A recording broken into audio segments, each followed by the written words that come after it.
Si Sera, isang napakaganda at pambihirang aktres, ay minsang namayagpag bilang isa sa pinakamaliwanag na bituin sa industriya ng libangan. Ngunit isang mapaminsalang gabi, dumating ang trahedya. Habang pauwi siya, nasangkot siya sa isang malagim na aksidente sa sasakyan na nag-iwan sa kanya sa malalim na koma. Lumipas ang mahabang taon at nagpatuloy ang mundo nang wala siya, hanggang sa dumating ang hindi inaasahan. Biglang iminulat ni Sera ang kanyang mga mata, malinaw pa rin ang kanyang mga alaala. Ngunit laking gulat niya nang hindi na niya makilala ang mukha na nakikita sa salamin. Nagising siya sa isang ganap na ibang katawan, handang harapin ang bagong buhay, bagong pagkatao, at isang mundong matagal na siyang nakalimutan. Noong nakaraan, si Sera ay isang napakagandang aktres na hinahangaan ng napakaraming lalaki tuwing siya ay lumalabas sa telebisyon. Pati ang himpilan ng pulis ay puno ng mga tagahanga niya. Ang tanging hindi nakikialam ay ang batang detektibong si Go Chol. Isang araw, pumasok ang isang lalaki sa himpilan upang magsumbong tungkol sa kasong panloloko na nagkakahalaga ng milyon. Nang tanungin ng mga pulis ang pagkakakilanlan ng manloloko, itinuro lamang ng lalaki ang mukha ni Sera sa telebisyon. Nabigla ang lahat sa revelasyon. At dahil sa dami ng ebidensyang ipinakita, kahit ang mga nagdududa ay napilitang maniwala. Iminungkahi ni Go Chol na makipagkita mismo kay Sera upang magsagawa ng masusing investigasyon. Lahat ay nagboluntaryo, ngunit hindi makapili ang kapitan dahil ayaw nitong akusahin siya ng pagiging paborito. Nais sanang anyayahan ng kapitan si Sera sa istasyon, ngunit walang gustong tumawag sa kanya. Puro dahilan ang binigay ng lahat upang makaiwas. Sa huli, inatasan ng kapitan si Go Chol na gawin ang tawag, at bilang gantimpala ay bibigyan siya ng isang buwang bakasyon mula sa night duty. Walang nagawa si Go Chol kundi pumayag. Sa harap ng lahat, itinawag niya ang numero ni Sera, ngunit maling numero pala yon kaya't nadismaya ang lahat. Kinabukasan, natagpuan din niya ang tamang numero ni Sera at nakontak ito. Ipinaalam niya na si Unong ang nag-akusa sa kanya ng panloloko. Mariing itinanggi ni Sera ang anumang pagkakautang at ipinaliwanag niyang mayroong gumaya sa kanya, ang kanyang sariling ama. Kwento ni Sera, muntik nang makulong ang kanyang ama kamakailan at siya ang namagitan. Pinaghihinalaan niyang muli itong nagdulot ng problema. Nangako siyang siya mismo ang pupunta sa himpilan upang patunayan ang kanyang panig bago matapos ang tawag. Narinig ng kapitan ang kwento ni Sera, ngunit hindi niya matanggap na mayroong amang kayang gumawa ng ganoong bagay. Kaya't inutusan niya si Go Chol na patuloy na tawagan si Sera at agad na maresolba ang kaso. Patuloy ang pagtawag ni Go Chol kay Sera, bagay na labis na ikinainis ng aktres. Tumanggi siyang makipagtulungan at binabaan ito ng telepono. Samantala, sa set ng pelikula, napansin ni Sera ang isang kasamahang artista na matindi niyang kinasusuklaman. Nilapitan niya ang kanyang manager na si Do Won upang itanong kung makakasama niya ang taong iyon sa pagkuha ng eksena. Ngiting alanganin lang ang naisagot ni Do Won sapagkat tinanggap niya ang trabaho dahil doble ang bayad. Sa kabilang banda, may isang aktres na nagrereklamo na hindi sapat ang lamig ng kanyang kape at humiling na palitan ito. Ang eksenang iyon ay lalo pang nagpasama ng loob ni Sera. Sa mismong oras na iyon, dumating ang tanyag na aktor na si Baekja. Ipinaalam ni Haeryong kay Sera na 3 tao ang magsasama sa patalastas. Lubos itong ikinagulat ni Sera dahil wala siyang kaalaman tungkol dito. Galit siyang lumayo at naglakad palayo, binaliwala ang pakiusap ni Haeryong na manatili. Nang marinig ni Haeryong na aalis si Sera, agad niyang hinarang ang kotse nito at nakiusap na huwag siyang iwan. Ipinaliwanag niyang iyon ang kanyang unang patalastas. Hindi nagpaapekto si Sera at malamig na sinabing nakakatawa ang kayabangan ni Haeryong, lalo pat hindi pa naman siya ganoon kasikat. Wala nang ibang paraan, kaya lumuhod si Haeryong sa harap ng lahat at nagmakaawa. Nagulat si Sera at ang buong crew sa eksenang iyon. Paulit-ulit niyang sinabi kay Haeryong na tumayo ito, ngunit tumanggi ang huli. Sa sobrang pagkailang, napilitang pumayag si Sera na bumalik sa set. Sa labas ay masaya ang anyo ni Haeryong, ngunit sa loob ay nagtanim siya ng galit laban kay Sera. Pagkatapos ng pagkuha, sinubukan ni Haeryong na hingin ang numero ni Baekja, ngunit siya ay binaliwala. Sa halip, si Baekja ang lumapit kay Sera, hinawakan ang kamay nito at isinulat ang kanyang numero. Lalong napahiya si Haeryong at nag-apoy ang galit niya kay Sera. Kinagabihan, muling tumawag si Go Chol kay Sera, ngunit hindi niya ito sinagot. Habang nag-ensayo ng fencing, tumunog muli ang kanyang telepono. Sa sobrang pagkaabala, nasugatan siya. Hindi pala si Go Chol ang tumatawag kundi si Do Won, na humiling na makipagkita siya sa isang taong may koneksyon sa industriya na makakatulong sa kanyang bagong pelikula. Sa pagpupulong, pinilit si Sera na maglingkod ng alak na parabang isa siyang hostess. Mariing tumanggi si Sera, nanindigan siya laban sa ganoong kahilingang mapanghamak. Malinaw niyang sinabi na kung nais ng lalaki ng ganoong serbisyo, mas mabuting pumunta ito sa bar. At kung nais niyang makita si Sera, manood na lamang siya sa telebisyon. Sa labas, galit na sinampal ni Sera si Do Won. Inamin ni Do Won na hindi rin niya gusto ang nangyari, ngunit sinabi niyang sumusunod lamang siya sa utos. Matatag na sinabi ni Sera na hindi niya kailanman ibababa ang sarili sa ganoong kahihiyan. Ibinigay niyang malinaw na tanging sa harap ng kamera lamang siya magbubuhos ng alak kung iyon ay para sa isang papel. Pag-uwi, dala pa rin ang galit, muling tumawag si Gochol. Sa pagkakataong iyon, sinagot ni Sarah ang tawag at diretsong inambaan ng mga masasakit na salita. Nagalit siya ng husto dahil sinabi na niya noon pang pigilan siya, ngunit bakit patuloy siyang ginugulo? Hindi ba pinahalagahan ang kanyang mga salita? Pinilit pa siyang pumunta, ngunit mariin niyang tinanggihan. Sa isip ni Sarah, nakakatawa ang ideya na ang isang bituin na katulad niya ay magpapakita sa ganoong lugar. Hindi kay Gochol nakatuon ang galit ni Sarah, kundi sa naging pasya ni Do-won. Walang nagawa si Gochol kundi humingi ng paumanhin, pakiramdam niya ay wala siyang magawa. Inamin ni Sarah na nakatagpo siya ng isang malas na lalaki noong araw na yon. Sinabi niyang gusto sana niyang magkaroon ng papel sa pelikula ni Jungkook, ngunit nasira ang lahat nang hindi sinasadyang matumba niya ang mamahaling mesa. Tinawag niya ang sarili niyang kahabag-habag, ngunit hindi sumang-ayon si Gochol. Ipinaliwanag niya na ang marangyang pagkain ay baka makasama pa sa sikmura ni Sarah at mas mainam ang simpleng pagkain na madaling tunawin. Nagpasalamat si Sarah kay Gochol sa pakikinig. Pagkatapos, nangakong bibisita siya sa presinto gaya ng nais nito. Labis na natuwa si Gochol at ang buong himpilan ng pulisya ay nasabik sa ideya na makilala ang kanilang idolo. Nang araw na yon, puspusan ang paghahanda ng lahat upang salubungin ang Diyosang si Sarah. Kumalat agad ang balita ng kanyang pagdating at nagunahan ang lahat sa paglabas para siya ay masulyapan. Para sa kanila, si Sarah ay isang reyna na, hindi na isang pinaghihinalaan. Dahil sa kasabikan, hindi sinasadyang nabangga ni Gochol ang manager na si Do-won. Kahit ang karaniwang matigas na si Gochol ay tila natunaw sa alindog ni Sarah, para bang ninakaw nito ang kanyang puso sa isang iglap. Pagkaraan, dinala si Sarah sa isang silid para sa investigasyon. Pinalamutya ng mga pulis ang silid na parang pista ng Pasko, tila para lang sa kanya. Sa labas, nagtipon ng maraming tao na sabik na makita siya ng personal. Maging isang pulis ay nais pang itabi ang kanyang tasa at ipinangakong hinding-hindi huhugasan iyon. Sa loob ng pagtatanong, ibinunyag ni Sarah na hindi iyon ang unang beses na nagdulot ng gulo ang kanyang ama. Ipinaliwanag niya na minsan ay ninakaw nito ang kanyang selyo para sa negosyo, nalulong sa iligal na sugal at sumabak pa sa mga pyramiding scheme. Kalaunan, pinutol ng ama ang ugnayan nila at ngayon wala na siyang ideya kung nasaan ito. Nakiusap siya sa mga pulis na hanapin at ipakulong ang kanyang ama. Lahat ay nabigla sa kanyang revelasyon. Bago umalis, nagpaiwan si Sarah upang pumirma ng mga autograph para sa mga pulis. Ang investigasyon ay higit na naging parang fan meet and greet. May hawak na papel si Gochol, gusto rin sana niyang magkaroon ng autograph, ngunit kulang siya sa tapang upang lumapit. Nang taong iyon, ginawaran si Sarah bilang pinakamahusay na aktres sa isang parangal. Muli na namang natabunan si Haeryong ng kasikatan ni Sarah. Matapos tanggapin ang tropeo, nagbigay si Sarah ng taos-pusong talumpati. Pinuri niya ang kanyang mga tapat na tagahanga na ang tiwala, pagmamahal, at suporta ang nag-angat sa kanya. Nagpasalamat siya sa kanyang ama, sa minamahal niyang kapatid na si Baekja, at sa buong support team sa likod niya. Maging ang mga pulis ay nabanggit niya sa kanyang pasasalamat. Higit sa lahat, inialay niya ang parangal sa isang hindi kilalang tumawag sa kanya noon, isang numero na nagbigay sa kanya ng lakas. Tinukoy niya ang taong iyon bilang ang numerong pag-aari ng batang pulis na si Gochol. Sa narinig, hindi napigilan ni Gochol ang mapangiti sa labis na kagalakan. Pagkatapos ng seremonya, si Haeryong ay tila mabangis na hayop. Nagingit-ngit siya, kumbinsidong ninakaw ni Sarah ang lahat mula sa kanya. Sa kanyang bibig, pabulong-bulong ang mga sumpa laban kay Sarah. Samantala, abala ang driver ni Sarah sa walang tigil na pagtunog ng mga tawag sa telepono habang siya ay nagmamaneho. Dahil sa pagkaabala, nawala ang kanyang konsentrasyon. Bigla na lamang may rumaragas ang truck mula sa kabilang linya na sumalpok sa kanilang sasakyan. Mula noon, nagbago ang kapalaran at buhay ni Sarah sa paraang hindi niya kailanman naisip. Agad siyang isinugod sa ospital sa kritikal na kondisyon. Ang balita ay nag-iwan ng katahimikan at pagkagulat sa lahat. Makalipas ang ilang taon, biglang nagising si Sarah sa ospital, ngunit ibang-iba na siya. Gulat pa rin, paulit-ulit niyang tinatawag si Do-won, ngunit wala ang kanyang manager. Sa takot, tumakbo siya sa mga pasilyo upang hanapin ito at hindi sinasadyang nabangga si Gochol. Akala niya ay pamilyar ang lalaki kaya bigla niyang hinablot ang salamin nito. Patuloy siyang naniniwalang siya pa rin ang tanyag na aktres noon. Kinulit niya si Gochol kung kilala ba siya nito, ngunit siyempre, hindi. Walang ipinaliwanag si Sarah at itinabi na lang ang salamin.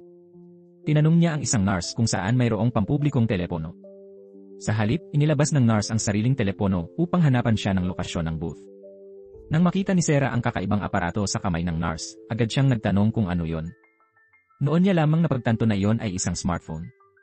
Paglingon niya sa paligid, napansin niyang halos lahat ng tao ay may ganoon, samantalang siya mismo ay walang kaalam-alam tungkol dito. Muli, bumalik si Gochol upang kunin ang kanyang salamin. Tinawag niya si Sarah na auntie, na labis na ikinainis nito.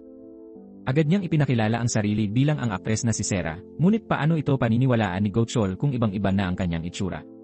Tinanong ni Sarah ang doktor tungkol sa kinaroroonan ng kanyang manager na si Do-won. Ipinakilala niyang muli ang sarili bilang si Sarah, bagamat ang tunay na pangalan niya ngayon ay Gottschall. Nang tanungin siya ng doktor kung ano ang ginawa niya kahapon, buong kumpiyansang sumagot si Sarah na baka hindi pa raw ito nakapanood ng balita dahil kagabi lamang ay nanalo siya bilang pinakamahusay na aktres sa film festival. Napatawa ang doktor sa kanyang sinabi dahil naniniwala pa rin siyang kahapon iyon naganap. Ipinaalam ng doktor na matagal nang lumipas ang mga taon at naospital siya dahil sa aksidenteng nangyari noong nakaraang gabi. Hindi makapaniwala si Sarah hanggang sa tuluyan niyang makita ang kanyang refleksyon, isang mukhang hindi na niya makilala, nakatitig pabalik sa kanya. Kalaunan, nalaman ni Gottschall mula sa isang nurse na ang babae ay nasangkot sa aksidente sa trapiko kagabi lamang. Naalala ni Gottschall ang sandaling dinala si Sarah sa ospital. Inakala ng nurse na nawalan siya ng alaala, ngunit pinaghinalaan ni Gottschall na gawa-gawa lamang iyon dahil patuloy niyang iginiit na siya nga si Sarah. Samantala, si Do-won ay nagtungo sa ospital para sa isang medical check-up. Hindi na lamang siya isang manager, kundi isa ng direktor ng isang kumpanya sa Aliwan. Pagpasok niya sa ospital, palabas naman noon si Sarah. Natural lamang na hindi nila nakilala ang isa't isa. Sabik na sabik, naghanap si Sarah ng pampublikong telepono, ngunit wala siyang makita. Sinubukan niyang manghiram ng telepono sa ibang tao, ngunit lahat ay tumanggi, iniisip na wala siya sa tamang pag-isip. Dahil sa pagkataranta, tumawid siya nang hindi tumitingin at muntik nang magdulot ng isa pang aksidente kung hindi agad siya nasagip ni Gottschall. Hindi makapaniwala si Sarah at napaiyak, umaasang panaginip lamang ang lahat ng nangyayari. Samantala, natanggap ni Do-won ang resulta ng kanyang check-up. Nalaman niyang may almoranas siya at nilinaw ang kanyang schedule para sa operasyon, piniling ilihim ito. Sa mismong oras na yon, napansin niya si Sarah. Agad niyang nakita ang peklat sa kamay nito, isang tanda mula sa matagal ng away gamit ang espada, na siya lamang ang maaaring magkaroon. Ngunit bago pa siya makakilos, biglang naglaho si Sarah. Kalaunan, inuwi ni Gottschall si Sarah. Lubos na nawala ang kanyang mga kasalukuyang alaala, at tanging mga magagarbong alaala ng kanyang kasikatan ang nanatili. Mula sa isang alis na bituin na nakatira sa mansyon, ngayon napilitang manirahan siya sa isang masikip na sulok. Pagpasok niya, nagulat siya sa isang matabang lalaki na nakatayo sa loob. Pareho silang nagulat at napasigaw. Akala ng may-ari ng inuupahang kwarto ay tumakas siya nang hindi nagbabayad ng renta. Nalito si Sarah at nagtanong kung nasaan ang kanyang kwarto, hindi alam kung alin yon. Ipinakita ito ng innkeeper na nagtataka rin. Nang harapin niya ang nakasaradong pinto, hindi niya alam ang password kaya hiniling niyang buksan ito ng innkeeper. Sa loob, isang napakaliit na kwarto ang bumungad sa kanya. Gulat siya sa liit, sa kondisyon, at maging sa luma at sirang kama na agad bumagsak ng kanyang upuan. Mula noon, wala siyang ibang mapagpipilian kundi magsimula ng bagong buhay doon. Ibinigay ng innkeeper ang cellphone na naiwan niyang nakacharge. Nang suriin niya ang mga kontak, nakita niya ang numero ng kanyang kapatid na si Bekja. Handang-handa na siyang tumawag, ngunit naalala ang sinabi ng mga nurse sa ospital na tinawagan na nila ang kanyang kapatid tungkol sa kanyang pagkaka-ospital, subalit ibinaba lamang nito ang tawag nang hindi siya pinakikinggan. Dahil dito, naniwala si Sarah na iniwan na siya ni Bekja at pinili na lamang niyang huwag tumawag. Habang naglalakad, napansin niya ang isang ulat sa TV tungkol sa aktres na si Hae-ryung. Ipinaliwanag sa balita na matapos ang aksidente ni Sarah ilang taon na ang nakalipas, si Hae-ryung ang pumalit sa pelikula ni Jungkook at nanalo bilang Best New Actress. Simula noon, tumaas ng husto ang kanyang karera at ngayon isa na siyang top idol na hinahangaan ng marami. Samantala, papunta si Gottschall upang isauli ang pitaka ni Sarah na naiwan sa kanyang sasakyan. Dinala siya ng matabang innkeeper sa kwarto nito, ngunit wala doon si Sarah. May isang dalaga na nagsabing nakita niya si Sarah sa rooftop. Agad na naalala ni Gottschall ang panahon na muntik nang gumawa ng mapanganib na bagay si Sarah. Kinabahan siya at dali-daling umakyat. Doon, nadatnan niya si Sarah. Nagmamadali siyang tumakbo papalapit ngunit nadulas siya sa isang balat ng saging. Sa kanyang pagkataranta upang iligtas siya, nahawakan niya si Sarah at pareho silang nahulog sa basurahan. Hindi sila napansin at tuluyang nadala palayo. Nang magising si Sarah, nakita niyang walang malay si Gottschall. Nagpanik siya at sinubukang gisingin ito ngunit walang tugon. Sa takot, ginawa niya ang chest compressions hanggang sa wakas ay magkamalay ito. Nang bumangon, nalaman ni Gottschall na umakyat lamang si Sarah sa rooftop upang makahanap ng signal para makatawag. Ang biglaang pagdating niya roon ang nagdulot ng kalituhan kay Sarah, hindi alam ang tunay niyang pakay. Sa mismong sandaling iyon, isang truck driver ang napahinto, nagulat sa kanilang mapanganib na kalagayan. Pinagalitan sila nito dahil sa kanilang pagiging pabaya. Pagkatapos bumaba mula sa basurahan, ibinalik ni Gottschall ang pitaka ni Sarah. Naitanong niya kung kilala ba nito si Sungtin dahil nakakita siya ng business card nito sa loob. Ngunit malinaw na walang kaalam-alam si Sarah. Ipinilit niyang nawalan siya ng alaala kaya paano niya ito makikilala. Dahil sa inis, ibinalik niya ang card kay Gochol at umalis. Sa kanyang kwarto, muling sinuri ni Sarah ang kanyang pitaka at natagpuan ang ilang card mula sa isang dumpling shop na tinatawag na bomb. Kinabukasan, nagtungo siya roon. Pagdating niya, nakita niya ang may-ari ng shop at agad inisip na ito ang kanyang kapatid na si Bekcha. Sa sobrang emosyon, nilapitan niya ito, tinawag ang pangalan at mahigpit na niyakap. Ngunit si Bekcha ay walang ipinakitang emosyon. Sinermona ni Sarah ang kapatid, tinanong kung bakit siya nauwi sa ganoong kalagayan. Ipinaalala niyang dapat ay nasa isang prestihiyosong universidad siya sa Korea sa halip na nagtitinda ng dumplings. Binalikan niya ang mga panahong pinaghirapan niyang ipasa ito sa pinakamagagaling na tutor, ngunit ngayon nagtitinda lamang ito ng dumplings. Galit na sinagot siya ni Bekcha na tinanong kung nakalimutan na ba ni Sarah ang mga nakalipas na taon. Sinabi niyang tigilan na ang mga sentimental na salita. Ngunit mariing inamin ni Sarah na talagang nakalimutan niya ang lahat. Sa mismong sandaling iyon, dumating mula sa eskwela ang anak ni Bekcha. Nagulat ang bata na hindi na siya nakikilala ni Sarah. Nang makita ni Sarah ang isang litrato ni Bekcha kasama ang kanyang anak lamang, napagtanto niyang hiwalay na ito. Naitanong niya kung bakit, ngunit sa halip na sumagot, galit siyang pinalayas ni Bekcha. Makaraan ng ilang sandali, bumalik ng palihim si Sarah. Pinulot niya ang mga dumplings na itinapon ng kapatid habang siya ay pinalalayas. Isang tao ang kumuha ng litrato ng sandaling iyon at makalipas lamang, nakatanggap si Sarah ng tawag. Sinermunan siya ng babae sa kabilang linya dahil hindi siya nagtatrabaho at sinabing mas mabuti pang umalis na lamang siya kung hindi siya magiging responsable. Agad na sagot ni Sarah na pupunta siya kaagad. Pagdating niya, nalaman niyang dati pala siyang kitchen helper sa isang kantina. Litong-lito siya kung bakit pinili niyang magtrabaho sa ganoong klaseng trabaho sa dami ng maaaring mapagpilian. Unti-unti, bumalik sa kanya ang ilang mga alaala ng kanyang magarang nakaraan. Kinagabihan, may hapunan si Duwon kasama si Haeryong.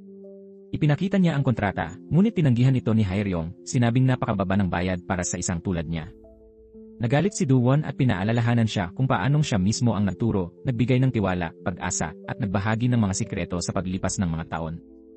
Binanggit pa niyang kamakailan ay may nakita siyang isang babae na kamukhang-kamukha ni Sarah, at napaisip siya kung ano ang mangyayari kung tunay na bumalik si Sarah. Nakahanap siya ng kakaibang interes sa ideyang iyon. Samantala, matapos ang trabaho, nakatanggap ng tawag si Sarah. Ang tumawag ay nagsabing siya raw ang may kagagawa ng aksidente at nais makipagkita upang ayusin ang lahat. Sa parehong oras, nirepaso ni Gochol ang ulat tungkol sa aksidente ni Sarah. Natuntun niya ang kinaroroonan ng driver at natuklasang malapit ito kay Sarah. Nagtanong siya sa mga opisyal kung may napansin silang kakaiba ng dinala ang suspect. Ikinuwento nila na tila wala itong ulirat at paulit-ulit na nagtatanong kung ano ang mangyayari kapag namatay ang biktima. Sinabi nilang wala itong epekto sa kanyang buhay.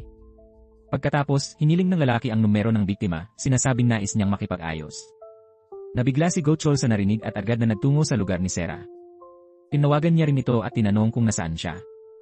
Nagtaka si Sarah kung bakit siya nagtatanong ng walang paliwanag.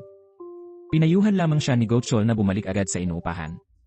Ngunit sa oras na iyon, may isang anino ng lalaki ang lumapit ng dahan-dahan na nagdulot ng matinding kaba kay Sarah. Agad siyang tumakbo, ngunit may isang kamay na biglang humawak sa kanya. Napasigaw siya sa takot at nabitawan ang kanyang telepono. Nang lumingon siya, napagtanto niyang si Gochol pala yon. Ang misteryosong lalaki ay biglang naglaho na para bang walang bakas. Nagpasalamat si Sarah kay Gochol, ngunit pinaalala nitong ito ay kapalit lamang ng nangyari noong una, nang pareho silang nahulog mula sa rooftop dahil sa kanya. Kinabukasan, muling bumalik si Gochol sa lugar. Nagtanong siya sa mga tindahan kung mayroon silang CCTV, ngunit wala siyang nahanap. Maya-maya, napansin niya ang isang kotse na iligal na nagtatapon ng basura at nagpasya siyang hintayin ang may-ari na bumalik. Matapos suriin ang mga record, nadiskubre ni Gochol na ang may-ari ay may higit sa 100 paglabag at hindi kailanman nagbayad ng multa na umabot sa daan-daang milyong won. Sa pagkakataong ito, imbes na i-report siya, pinakawalan ni Gochol ang lalaki kapalit ng memory card mula sa dashcam ng kotse. Pag-uwi, agad na pinanood ni Gochol ang mga footage. Nakita niya ang isang paparazzo na bumaba mula sa kotse eksaktong oras na dumaan si Sarah. Sa parehong sandali, may isang kahina-hinalang sasakyan na nakaparada sa kabilang kalye. Ang plaka nito ay tila pamilyar. Nang muling panoorin ang footage ng aksidente ni Sarah, napagtanto niyang iyon din ang parehong kotse. Masyadong malinaw ang pagkakataon para maging simpleng sakon lang. Nagtaka siya kung sino kaya ang taong iyon. Samantala, sinabi ng isang kapitbahay kay Sarah na ang silid 400 at siyam ay bagong nanakawan. Kinabukasan, iniulat ng may-ari ng silid na nawawala ang kanyang pitaka. Dahil walang kuha mula sa mga kamera, lahat ay naghinala ng insider. Ipinunto ng may-ari ng silid 400 at siyam na si Sarah ang may sala dahil may nakakita raw sa kanya na nakatayo sa may pinto ng madaling araw. Mariing itinanggi ni Sarah, ipinaliwanag niyang lumabas lamang siya para kumuha ng tubig ngunit nakalimutan kung saan naroroon ang kusina. Naguluhan ang lahat sapagkat matagal nang naninirahan doon si Sarah kaya't dapat ay kabisado na niya ang lokasyon ng kusina. Biglang hinablot ng isa sa mga babae ang bag ni Sarah upang suriin ngunit walang nakitang pitakas sa loob. Sinubukan pa nitong pumasok sa silid ni Sarah upang magpatuloy sa paghahanap, ngunit pinigilan siya. Sa mismong sandaling iyon, dumating nang hindi inaasahan si Gochol. Nang malaman ang sitwasyon, hiniling niyang suriin ang mga security camera ng hostel. Pagkatapos, nadiskubre niya na wala palang magnanakaw. Ang mismong may-ari ng silid 400 at siyam ang nagkamali, nadala niya ang sariling bag sa labahan at nakalimutang iniwan doon. Nagmamadali itong bumalik sa laundry room at doon natagpuan ang kanyang pitaka at pera na buo pa. Galit na galit si Sarah sa maling akusasyon laban sa kanya. Subalit ang may-ari ng silid ay nanatiling nakatitig lamang sa perang nabawi, tumangging humingi ng paumanhin. Dahil dito, ang mga babae at lahat ng naroroon ay yumuko at nagsorry kay Sarah sa halip. Gayunpaman, hindi pa rin humupa ang galit ni Sarah. Umalis siya, dala ang matinding pagkailang. Pagkalipas ng ilang sandali, inimbitahan ni Sarah si Gochol na uminom upang pakalmahin ang kanyang loob. Hindi pa rin siya makapaniwala sa pinagdadaanan. Kamakailan lang, isa siyang makinang na bituin, ngunit isang iglap lang, nagbago ang lahat. Para siyang bituing na hulog mula sa langit. At ngayon, inaakusahan pa siyang magnanakaw. Mapait niyang inisip na kung siya pa ang dating Sarah, patay na sana ang lahat ng nang insulto sa kanya. Tinanong niya si Gochol kung bakit ito biglang lumitaw sa ganoong oras. Ipinakita nito ang isang litrato mula sa security camera. Naroon ang paparazzo, ngunit tila wala namang masamang intensyon. Ang mga larawang kuha niya ay napunta na kay Duwon, dahilan upang paniwalaan nitong tunay nang nagbalik si Sarah. Kinabukasan, pumasok si Sarah sa trabaho gaya ng dati. Pagkakita niya sa kanyang pamangkin, nais niyang makausap ito ng pribado. Nais malaman ni Sarah kung bakit labis na kinamumuhian ng kanyang ina ang kanyang tiyahin. Hindi sigurado ang pamangkin niya, ngunit ipinaliwanag nito na palagi raw sinasabi ng kanyang ina na si Tia Sarah ang sumira sa kanyang buhay. Lubos na nabigla si Sarah sa narinig. Mula rin sa kanyang pamangkin, nalaman niyang buhay pa ang kanyang lolo at kasalukuyang naninirahan sa isang nursing home. Makalipas ang ilang araw, binisita ni Sarah ang kanyang ama. Ang makita ito ay nagbalik ng mga alaala sa nakaraan, kung paano niya dating dinadala ang mga abiso ng utang sa bahay ni Sarah, na palaging ikinagagalit nito. Noon, kinamuhian siya ni Sarah at sinumpang mamatay na lamang siya gaya ng kanyang ina. Ngunit git ng ama, lahat iyon ay isang malaking hindi pagkakaunawaan. Ngayon, labis na itong ulyanin at hindi naman lamang siya makilala bilang sariling anak. Paulit-ulit nitong sinasabi na ang kanyang panganay ay si Sarah, ang TV actress, kahit naroon na siya sa kanyang harapan. Bago siya umalis, ipinakita ng nurse kay Sarah ang mga hindi pa nababayarang bayarin ng ospital. Dati, ang kapatid ng kanyang ama, ang nagbabayad, ngunit hindi sapat ang halagang naibibigay. Labis na nabagabag si Sarah, pinapasan ang lahat ng pasanin. Nabasag ang kanyang damdamin at napaiyak, iniisip kung bakit nauwi ang kanyang buhay sa ganitong kalagayan. Tumawag si Gochol kay Sarah. Tinanong niya kung bakit ito hindi sumipot sa nakatakdang appointment sa ospital, paalala na kailangan niyang sumailalim sa regular na check-up upang maibalik ang kanyang alaala. Magkasama silang nagtungo sa lugar ng aksidente, umaasang may mabubuksang alaala. Ngunit wala siyang naalala ni isa. Hindi niya maunawaan kung bakit siya naroroon ng araw na iyon, malayo iyon sa kanyang tahanan at trabaho. Nagsimula siyang mag-isip na baka isang stalker ang sadyang nagdala sa kanya roon. Kinagabihan, dumating ng gabi ang anak ni Bekcha mula sa audition. Pinipilit nitong maging isang mga awit. Nais niyang maging isang bituin at hindi mag-aral sa kolehiyo, bagay na tinutulan ni Bekcha. Ngunit dumating ang balita, nakapasa siya sa audition. Labis ang tuwa ng dalaga at niyakap ng mahigpit ang kanyang ina. Samantala, naghihintay si Sarah kay Gochol na kunin ang kotse nang makita niya sa balita si Haeryong na nanalo bilang Best Actress sa Cannes. Labis siyang nanlumo sa tagpong iyon, pangarap niya iyon sa mahabang panahon. Ngunit tumanggi siyang sumuko. Pinanghawakan niyang kailangan niyang bumalik sa posisyong karapat-dapat na sa kanya. Kinabukasan, naalala ni Gochol ang isang lumang kwento habang papunta sa trabaho. Noong 2007, naging usap-usapan sa istasyon ng pulisya ang balitang ikakasal si Sarah. Kumalat ang chismis na siya ay buntis sa anak ng isang mayamang negosyante at tumakas papunta sa ibang bansa. Galit na galit noon si Gochol habang pinakikinggan ang mga kasamahan niyang pulis. Naniniwala siyang walang katotohanan ang mga paratang. Maging ang kapitan ay nakipagtalo sa kanya, iginiit na nawala si Sarah mula pa noong aksidente noong 1999. Wala nang naisagot si Gochol at sa inis ay umalis na lamang, ayaw pang makisalo sa mga usapang iyon. Sa labas, inilabas niya ang signed card ni Sarah. Nakasulat doon ang mensahe, tinawag siyang 728 at ipinaabot ang kasiyahan sa pagkikita nila. Bumalik sa kasalukuyan, muling nabuhay ang pagtataka ni Gottschall. Ang pangalan ng dalaga ay may nakakakilabot na pagkakahawig sa aktres na si Sarah. Samantala, humingi si Sarah ng tulong sa isang kapitbahay upang maghukay ng impormasyon tungkol sa kanyang mga nakaraang koneksyon. Una niyang tinanong ang tungkol kay Tae-suk, ang dating pinakamaasahan niyang kanang kamay. Ngayon, isa na itong nangungunang makeup artist ng bansa. Napangiti si Sarah, labis na proud sa tagumpay ng dati niyang katuwang. Sunod niyang kinumusta si Shabli, ang dati niyang stylist, na ngayon isang fashion influencer na may 2 milyong followers. Pagkatapos, ang dati niyang manager, si Do-won, na ngayon isang direktor ng entertainment company at nagmamay-ari ng mga ari-ariang nagkakahalaga ng trilyong won. Nang mabasa niya ang lahat ng iyon, nanlaki ang mga mata ni Sarah at napanganga sa pagkabigla. Lahat ng kanyang mga nakababatang kasama ay matagumpay na ngayon, samantalang siya lamang ang nabigo at nauwi sa ganitong kalagayan. Kinagabihan, tumakas ang isang driver sa gitna ng checkpoint para sa pagsusuri ng alak. Agad na rumisponde si Gottschall at hinabol ito. Matagal ang habulan sa iba't ibang kalsada bago tuluyang naaresto ang suspect. Kitang-kita sa itsura nito ang sobrang kalasingan. Dinala niya ito sa istasyon at saka sinilip ang lumang kaso ng aksidente ni Sarah, 25 taon na ang nakalipas. Laking gulat niya sa nakita. Tuluyan na siyang nakumbinsi na ang babaeng binanggit doon ay ang aktres na si Sarah. Dali-dali siyang nagtungo sa bahay nito upang siya ay makita. Nang masilayan si Sarah, agad niya itong nakilala, ngunit hindi siya natandaan ng babae. Napatulala si Gottschall, hindi makapagsalita, tanging labis na pasasalamat na buhay pa ito. Matagal itong naglaho ng walang bakas o balita. Ramdam niya ang bigat na gumaan sa kanyang dibdib, kaya't napaluha siya. Ngunit nanatiling litong-lito si Sarah sa kanyang asal. Kinabukasan, bumalik si Hae-ryong matapos manalo sa kanyang internasyonal na parangal. Dagsa ang mga mamamahayag upang kapanayamin siya. Hindi mapigil ang kanyang mga luha ng tagumpay. Pinanood ni Sarah ang live interview ni Hae-ryong at nag-apoy sa galit nang mapansin niyang ginaya nito ang kanyang dating acceptance speech. Sa tindi ng galit, ibinato niya ang kanyang telebisyon sa sahig. Samantala, sinalubong ni Do-won si Hae-ryong sa paliparan at siya mismo ang naghatid pauwi. Ipinakita niya rito ang isang 10 taong kontrata, kalakip ang dagdag na 3% ng shares sa kumpanya. Sa bibig, itinuturing nilang pamilya si Hae-ryong, ngunit pera lamang ang tunay nilang pakay. Maya-maya, dinala ni Sarah si Gottschall sa isang kainan at pinagsaluhan nila ang pork bukbak. Habang magkasama, binalikan niya ang nakaraan.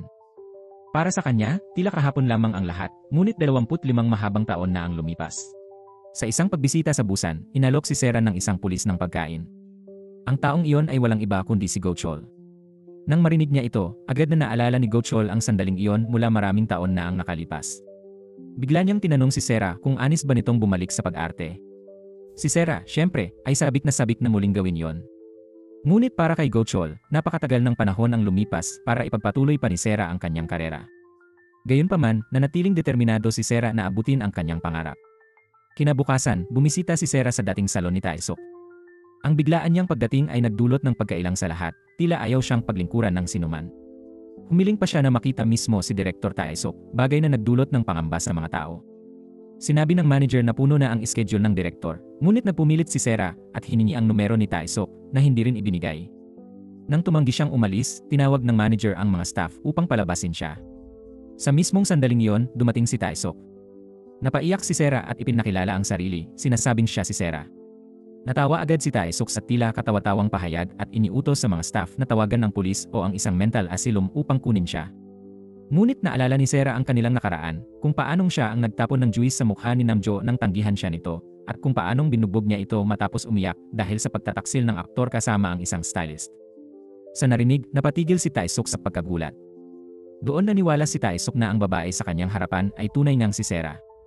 Sa emosyon, tinanong niya kung paano humantong sa ganoong kalagayan ng kaibigan. Nagyakapan silang dalawa at sabay na umiyak matapos ang mahabang taon ng pagkawalay. Ikinuwento ni Sarah ang lahat, matapos niyang manalo ng award, nagkaroon siya ng isang malagim na aksidente. Nang magising siya, 25 taon na ang lumipas, at wala siyang maalala mula sa mga panahong iyon. Hindi makapaniwala si Tae-suk.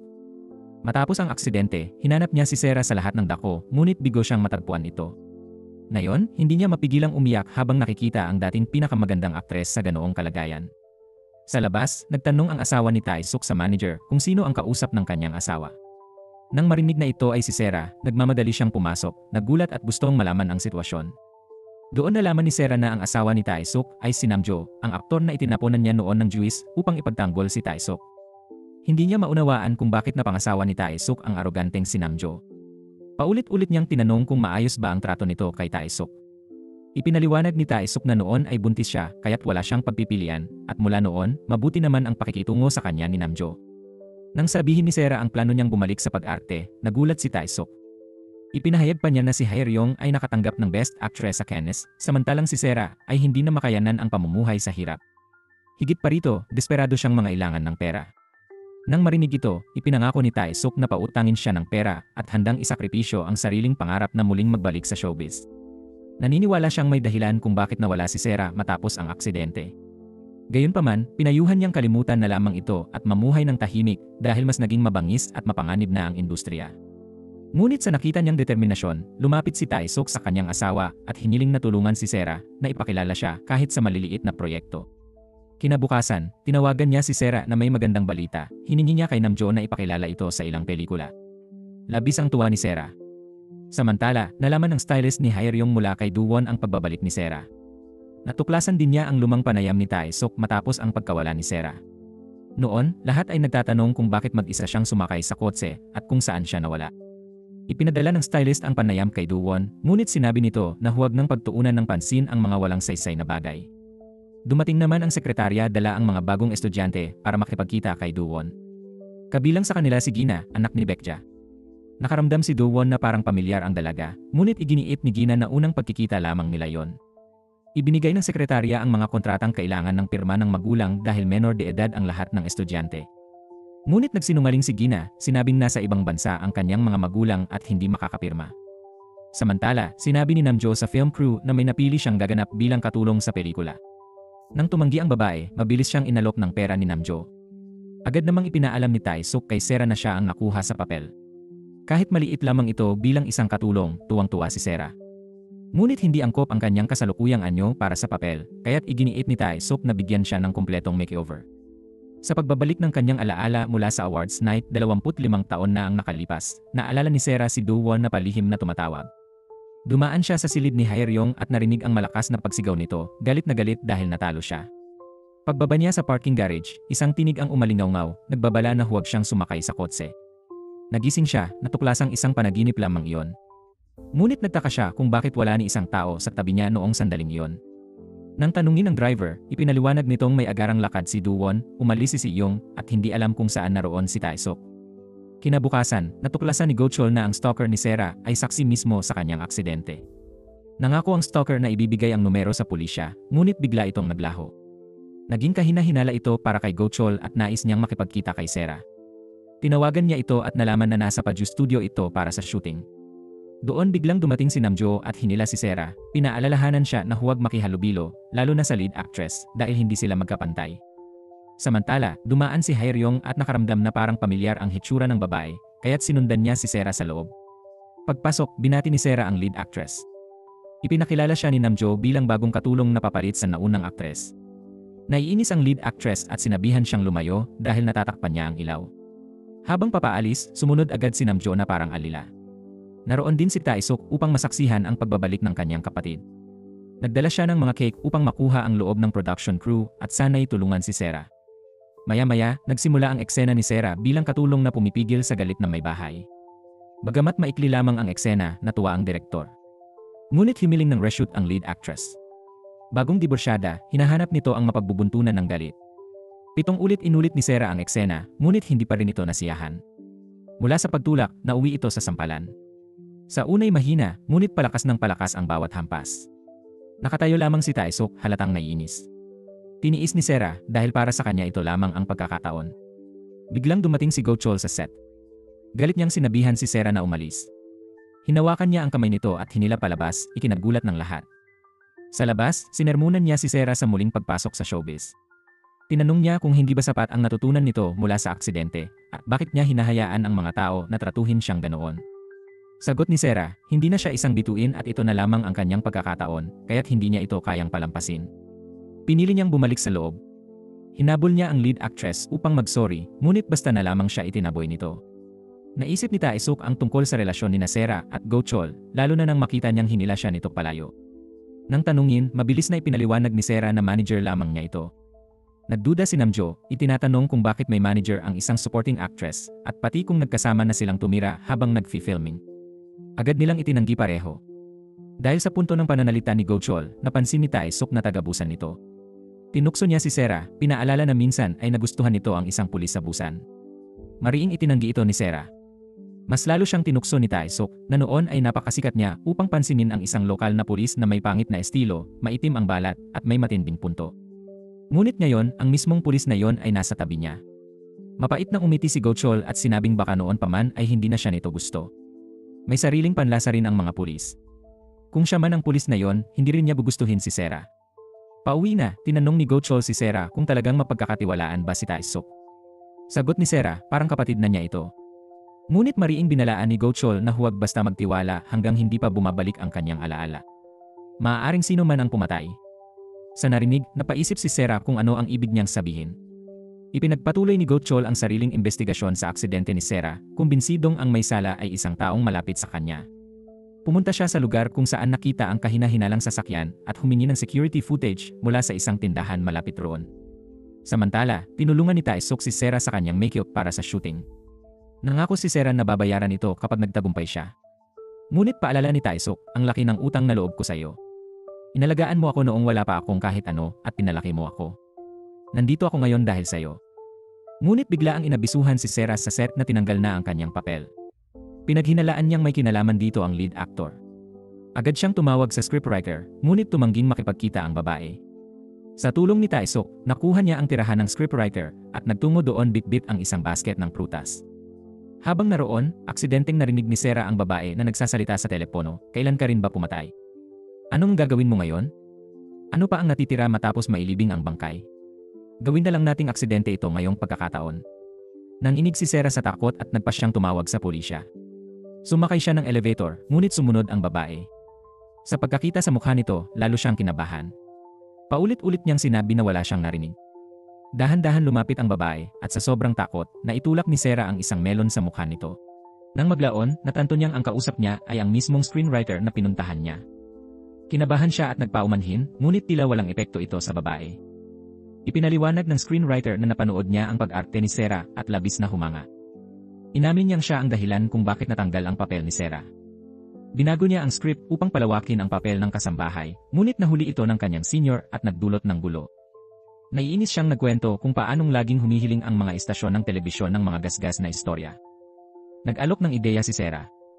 Sa halip na buhayin muli ang isang patay na karakter, bakit hindi lumikha ng bago at masalimuot? Iminungkahi niyang ang asawa ay magiging taksil, habang ang kasambahay pala ay lihim na anak ng lalaki, pumasok bilang katulong upang makapaghiganti. Kaagad na inaprubahan ang bagong ideya. Ngunit ikinainis ito ng lead actress, lalo na't hindi pa rin natanggal si Sera sa proyekto. Nagkaroon ng eksena si Sera kasama si Namjo. Nagkaroon sila ng pagtatalo at itinulak siya nito. Sa pagbagsak niya, tila may bumalik na alaala, ngunit hindi niya ito ganap na maalala. Kinagabihan, namataan ni Go Chol ang kahina-hinalang sasakyan sa lugar ni Siyong. Nalaman niyang si Siyong ay executive director ng organisasyon, kaya't agad siyang nagtungo roon. Hinarap niya ang mga tauhan nito at ipinakita ang litrato ng sasakyan. Sinira nila ito at pinaalis siya. Dalawa sa kanila ang nagtangkang umatake, ngunit mabilis niyang napigilan. Iniwan niya ang kanyang calling card at hiniling na ipaalam sa kanya kung muling makita ang sasakyan. Nagpaiwan si Go Chol malapit upang magmasid. Nakita niyang dumating ang isang lalaki na may kasamang babae. Pumasok ang dalawa sa isang silid upang makipagkita sa isang tao. Nang mapansin siya ng iba, nagkunwari siyang naghahanap lang ng palikuran. Kinabukasan, nagising si Sera sa ospital matapos mahimatay sa set. Ikinuwento niya kay Tae-suk na hindi dahil sa pagtulak ni Namjo ang dahilan, kundi bigla siyang nakaramdam ng pagbabalik ng alaala, nahilo, at nawalan ng malay. Muli niyang tinanong si Tae-suk ng isang bagay na bumabagabag sa kanya, bakit mag-isa lang siya sa sasakyan noong araw ng aksidente? Palagi siyang may kasama. Bakit wala si Tae-suk noon? Ipinaliwanag ni Tae-suk na kinuha niya ang mga bulaklak mula sa waiting room at nakasalubong si Do-won sa labas. Sinabi nito na may inihandang surprise party sa bahay ni Sera at hiniling na siya ang maghanda. Hindi niya alam na si Sera lamang ang magmamaneho. Inakala niyang may iba ring kasama sa kotse. Nang lumabas sa balita ang aksidente, doon lamang niya napagtanto ang lahat at umamin na natakot siya ng husto. Tinanong niya si Sera kung ano ang bigla nitong naalala. Naalala ni Sera na noong aksidente, nakatagpo siya ng isang tao. Hindi niya maalala kung sino, ngunit may kakaiba itong relo. Pakiramdam niya, ang taong iyon ang may kagagawan ng lahat. Sigurado siya nakilala ni Do-won kung sino yon. Maya-maya, nakipagkita si Tae-suk kay Go-chol at sinabi rito na nais ni Sera na makausap si Do-won. Sa kumpanya ni Do-won, ayaw siyang papasukin ng mga gwardiya at pilit siyang pinaalis, kaya't naupo siya roon bilang protesta. Dumating si Go-chol at gamit ang pagiging pulis, ipinagtanggol si Sera hanggang sa pinapasok din sila. Sa loob ng gusali, nakakita si Go-chol ng pamilyar na mukha sa isang litrato. Naalala niyang ito ang babaeng nakita niya kagabi na kasama ng isang lalaki. Naroon din ang litrato ni Sera. Tinitigan ni Sera ang kanyang mga larawan, nagbalik tanaw sa magagandang alaala ng nakaraan. Dumating ang isang lalaki upang ihatid sila sa direktor. Nagkunwaring nagulat si Do-won nang makita si Sera, ngunit kalmado siya dahil mahalaga ang pakay niya. Nais nitong makausap siya ng pribado at tinanong kung sino si Go-chol. Ipinakilala ni Go-chol ang sarili bilang kanyang manager at mariing sinabi na mula ngayon, lahat ng may kinalaman kay Miss Sera ay sa kanya dadaan. Nagpunta silang tatlo sa isang restaurant upang mag-usap. Doon, tinanong ni Sera si Do-won kung bakit hindi siya nito kailanman kinontak. Sagot ni Do-won, hindi niya alam kung nasaan siya. Naglaho umano ito na parang bula, kaya't matagal niya itong hinanap. Habang nakikinig, nag-isip si Go-chol kung ano ang naging dahilan ng pagkawala ni Sera. Pinilit ni Sera na malaman ang buong katotohanan tungkol sa nangyari noong araw ng aksidente. Ipinaalala niya kay Do-won na ito ang nagsabi kay Tae-suk at Son Chong tungkol sa surprise party, kaya't hindi sila sumabay sa kanya. Bakit niya yon sinabi? Bakit ngayon niya ito tinatanong? Hindi ba niya naalala ang kahit ano? Sumabat si Go-chol at sinabi na may mga nagsasabing planado ang aksidente. Iginiit ni Do-won na sinabi na niya ang lahat kay Sera noon pa. Tinanong niya kung wala ba talagang naalala si Sera pagbangon mula sa aksidente, ngunit alam niyang nagkaroon ito ng amnesia. Matapos ang hapunan, nangako siyang tutulungan si Sera at humiling ng business card kay Go-chol. Sa halip, ibinigay ni Go-chol ang kanyang telepono para maidagdag ang numero, isang telepono na ginagamit lamang niya sa mga emergency. Alam ni Sera na nagsisinungaling si Do-won. Kilala niya ang ugali nitong dilaan ang labi kapag nahihirapang magsabi ng totoo. Naalala rin niya kung paano siya nito niloko noon nang ipainom siya ng alak sa isang lalaki. Pag-uwi, tinanong ni Sera si Go-chol kung bakit siya nagkunwaring manager. Ipinaliwanag niyang naniniwala siyang malapit ang salarin at delikado kung mag-imbestiga si Sera ng mag-isa. Tinanong siya ni Sera kung ginagawa niya ito dahil nag-aalala siya kung palihim ba siyang nagpoprotekta. Napatawa lamang si Go-chol sa tanong. Nang umalis siya, nagpadala si Sera ng emotiko ng puso, ngunit tila wala itong epekto kay Go-chol. Samantala, bumisita si Baekja sa kanyang ama sa nursing home. Abala pa rin ang matanda sa panonood ng bagong pelikula ng kanyang anak. Ibinunyag ng nurse na ang kapatid niya ang nagbabayad ng lahat ng gastusin sa ospital. Sa isip ng matanda, tanging pangalan lamang ni Sera ang nananatili. Nabanggit ang pangalan nito at agad siyang nasabik na makita siya. Naggitngit si Baekja at ipinaalala sa kanyang ama na isa lamang ang anak niya. 20 taon siyang nag-alaga rito, ngunit ni minsan ay hindi siya nakilala. Hindi siya nakapagkolehiyo dahil nagbantay sa kanyang ama sa bilangguan, at nang magkasakit ito, siya rin ang nagbantay. Ngunit ang tanging nasa alaala nito ay si Sera. Samantala, tuwang-tuwa si Sera sa kanyang bagong script na nagbigay sa kanya ng mas maraming eksena. Nang ipinalabas ang pelikula, nagdulot ito ng kasiyahan online. Pinag-usapan ng lahat ang nakakatawang bahagi. Sa cafeteria, hiningi ng mga kasamahan niya ang kanyang autograph at umaasa siyang patuloy nila siyang susuportahan. Sa labas, nasalubong niya ang kanyang pamangkin. Humiling ito na pirmahan niya ang isang kontrata para sa agency at sinabing hindi niya ito maaaring ipakita sa kanyang ina. Hindi man nabasa, agad itong pinirmahan ni Sera at binigyan pa niya ng baon ang pamangkin. Kinagabihan, nilapitan ng mga tauhan ni Si Yung ang taong responsable sa aksidente ni Sera. Galit sila na hindi nito tuluyang naresolba ang problema.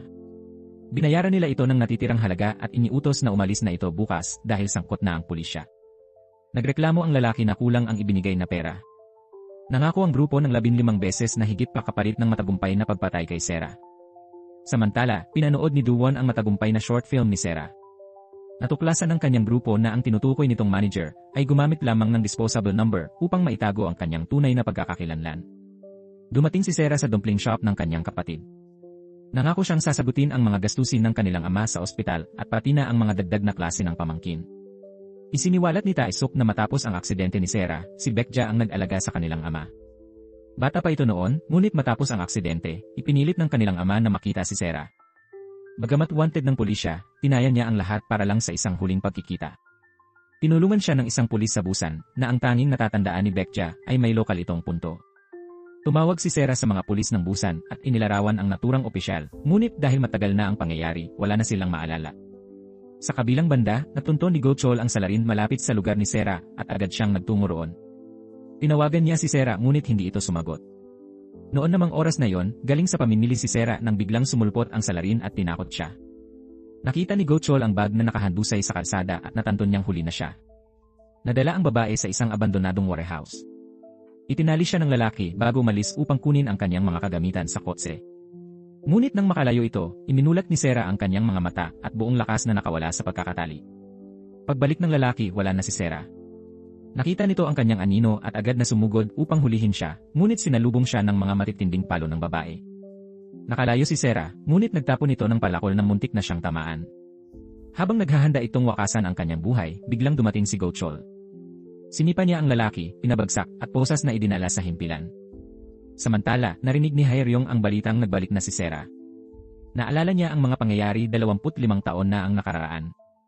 Noon ay nag-audition siya para sa isang lead role sa pelikula ni Choi. Pinuri ng lahat ang kanyang ganda at talento, ngunit hindi niya matapatan o mapalitan si Sera.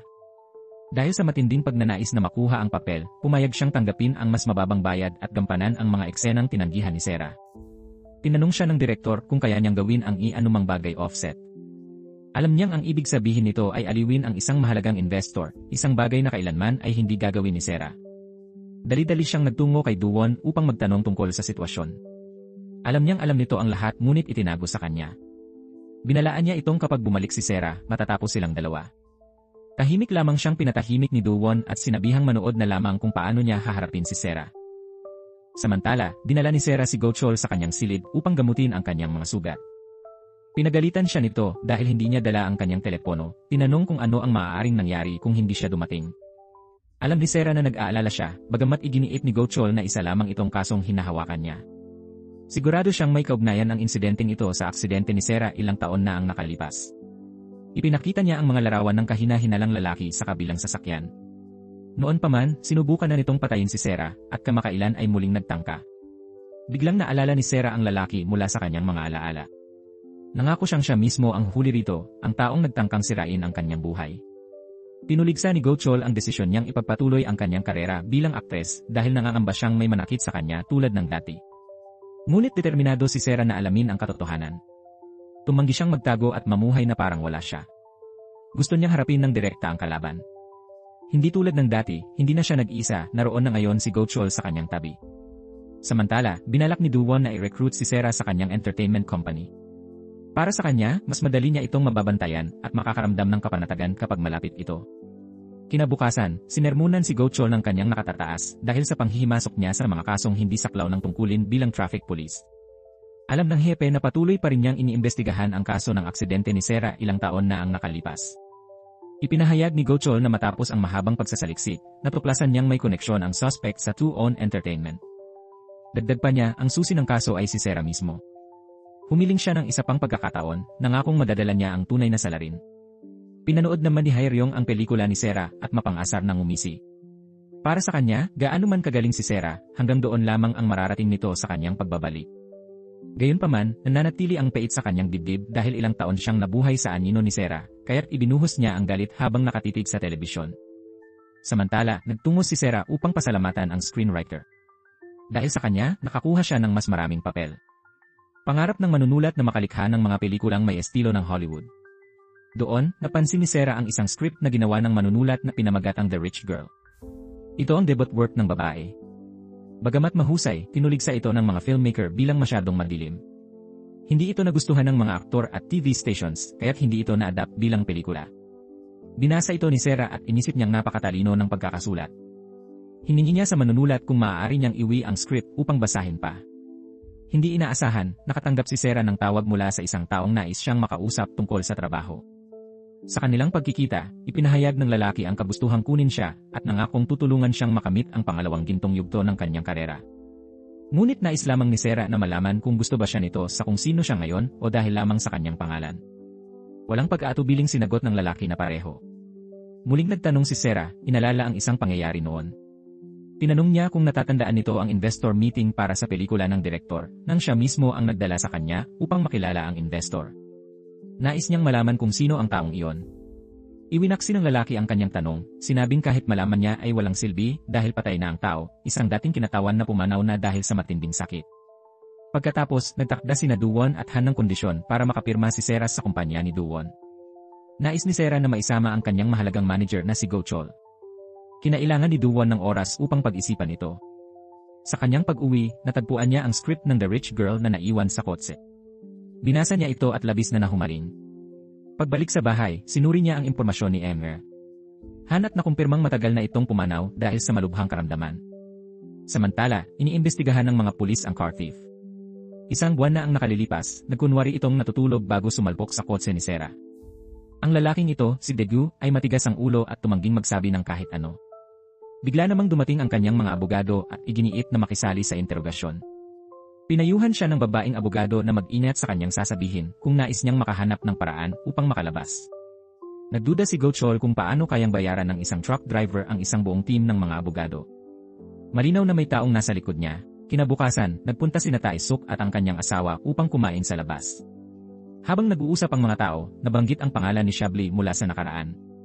Ibinunyag ni Tae-suk na matapos ang aksidente sa sasakyan, nagsimula siyang magtrabaho para kay Haeryong.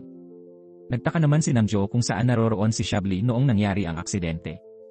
Naalala ni Tae-suk na hindi niya ito nakita sa ospital kung saan dinala si Sera, kaya't nagsimula silang magduda kay Shabli. Unti-unti, napaisip si Sera kung may kinalaman nga ba si Shabli sa sabuatan laban sa kanya. Samantala, matapos ang paghahalughog sa bahay ni Daegu, ininteroga siya ni Go Chol at nakakita ng isang lighter na naglalaman ng memory card. Naroon ang isang recording kung saan maririnig na pinag-uusapan ni Daegu at ng isang tao ang mga kondisyon upang ipapatay si Sera. Nais malaman ni Go Chol kung kaninong boses ang naroon. Lumabas na dumalaw si Daegu sa hotel ni Siyong ng araw na yon. Bukod sa pagtatanong tungkol sa bayad sa sasakyan, layunin din ni Daegu na mai-record ang kanilang usapan bilang ebidensya. Ipinag-utos ni Siyong sa kanyang tauhan na si Sungtin na bayaran agad si Daegu. Ngunit binalaan din niya ito na kapag pumalpak siya sa tungkulin, siya mismo ang isasakripisyo sa dambana, isang bantang nagbabadyan ang malubhang kaparusahan. Paglaon, paulit-ulit na itinanggi ni Daegu na may naaalala siya, hanggang sa banggitin ni Go Chol ang pangalan ni Jongkook mula sa recording. Noon lamang nagsimulang mabasag ang paninindigan ni Daegu. Binalaan siya ni Go Chol na mabilis din siyang tatanggalin ng mga kasabwat kung hindi siya magsasalita. Tanging sa pagbubunyag ng tunay na lider niya makakasiguro si Daegu ng proteksyon mula sa pulisya. Samantala, sa kumpanya ni Duwon sa larangan ng entertainment, nabigla si Sera nang makita ang isang pamilyar na tao roon. Ipinakita ni Duwon ang kontrata, tinanggap na ang kanyang mga kondisyon, at ibinalik ang script na naiwan ni Sera sa kotse. Agad niyang ibinalita ito kay Go Chol, na natuwa at nangakong poprotektahan siya bilang manager. Ibinunyag ni Sera na ang taong kanyang nakilala 25 taon na ang nakalilipas ay ang yumaong delegado na si Do In-han. Nais ni Go Chol na imbestigahan ang mga koneksyon nito, sigurado siyang may natitirang ugnayan pa rin. Sa kabilang banda, nagplano si Haeryong na bigyan si Sera ng papel sa isang bagong advertisement bilang regalo ng kumpanya. Agad itong ipinaalam ng mga tauhan ng Tuon Company kay Sera. Labis ang pagkagulat niya na siya ang napiling lumabas sa isang patalastas, kaya't masigla niyang ibinahagi ang balita kay Baekja. Dumating ang araw ng shooting. Tinawagan ni Sera si Duwon at pinagalitan ito dahil hindi sinabi agad ang tungkol sa script. Ayaw niya talaga ang proyekto, ngunit napilitan siyang tanggapin dahil natanggap na niya ang bayad. Laking gulat niya nang makita si Haeryong sa set at doon niya napagtanto na ito pala ang kanyang makakatrabaho. Isang malinaw na bitag ang inihanda ni Haeryong. Nagkunwari si Haeryong na hindi kilala si Sera at nagreklamo tungkol sa pakikipagtrabaho sa isang matandang babae. Anya, ikasisira raw iyon ang kanyang reputasyon. Paulit-ulit siyang nagungwinggoy sa direktor at sa huliin nag-walkout. Ang direktor sa halip si Sera ang sinisi sa kabuluhan. Ngunit labis na nagitngit si Haeryong kaya't ang tanging solusyon ay habulin siya at magmakaawa. Ang eksenang iyon ay kahawig ng nakaraan, maliban na lamang sa nagpalit sila ng posisyon. Buong yabang na idineklara ni Haeryong na kung nais nilang ituloy ang ad, huwag silang umasa sa kanya. Huwag daw nilang isipin na magagamit nila siya, gawin na lamang nila yon nang sila-sila. Eksaktong iyon din ang mga salitang binitiwan noon ni Sera sa kanya. Batid ni Sera na mulat sa pool, alam ni Haeryong ang kanyang tunay na pagkatao at sinasadya lamang siyang saktan. Gayunman, pinakumbaba ni Sera ang sarili at yumuko bilang paghingi ng tawad. Ayaw niyang masira ang commercial shoot. Ngunit hindi tinanggap ni Haeryong ang paghingi niya ng paumanhin. Nag-init ang ulo ni Sera at hinarap ito, tinanong kung nais ba talaga siyang apihin dahil sa matagal na niyang dinanas na kahihiyan. Inakusahan niya si Haeryong na nasisiyahan sa kanyang pagbagsak, sinasadyang gamitin siya bilang palabas habang nagkukunwaring hindi siya napapansin. Sa tindi ng galit, tumanggi si Sera na ipagpatuloy ang shoot. Pagkatapos, nagsampa si Haeryong ng kaso laban sa kanya dahil sa paglabag sa kontrata. Sa puntong iyon, ipinakita ni Do-won kay Sera ang video footage. Tumanggi siyang kuhanan ng video, ngunit sinabi ni Do-won na nakausap na niya si Haeryong na kung hihingi lang ng maayos ng tawad si Sera, matatapos na ang lahat. Umiling si Sera, puno ng pagkadismaya. Narinig lahat ni Go Chol mula sa labas at agad niyang pinuntahan si Haeryong bilang manager ni Sera. Humingi siya ng tawad, ngunit tinanggihan ni Haeryong, lalo pat dumaan lamang sa kanya ang paghingi ng paumanhin. Sa ikinagulat ng lahat, lumuhod si Go Chol sa harap ng mga mamamahayan. Pinilit siyang patayuin ni Haeryong, ngunit nanatili siyang nakaluhod. Wala nang ibang pagpipilian si Haeryong kundi tanggapin ang paghingi ng tawad at sang-ayunan ang pag-shoot ng ad kasama si Sera upang maiwasan ang eskandalo sa media. Sa wakas, natuloy ang shooting. Gayunman, hindi sapat ang lakas ng mga talo ni Sera, dahilan upang mainis ang direktor. Paulit-ulit niyang inulit ang eksena habang si Go Chol ay nakatayo sa gilid, halatang nasasaktan para sa kanya. Ang kanyang malasakit ay ikinainggit ni Haeryong. Lumingon siya sa kanyang assistant at tinanong kung binata pa ito. Sagot nito, hindi pa raw siya kailanman lumuhod kanino man simula nang siya ay ipinanganak. Lalong nagalit si Haeryong sa narinig. Matapos ang shoot, nilapitan ni Sera si Haeryong upang pasalamatan siya sa pagbabalik. Ngunit tinawanan lang siya nito, sinabing tunay na mangmang si Sera o kaya ay nagkukunwari lamang. Pinuna niya na nawala na ang dangal ni Sera sa pagpapahintulot na ibang tao ang magsorry para sa kanya habang siya ay nag-aastang inosente. Inamin din niya na bumalik lamang siya dahil pinakiusapan siya ni Go Chol sa harap ng lahat. Nanigas si Sera at tinanong kung bakit niya ginawa iyon, bakit siya pinalabas na kawawa. Nais niyang malaman kung sino ang nag-utos kay Go Chol na humingi ng tawad. Ipinaliwanag ni Go Chol na hindi naman mabigat ang paghingi ng tawad, kailangang mauna ang mas mahalagang bagay.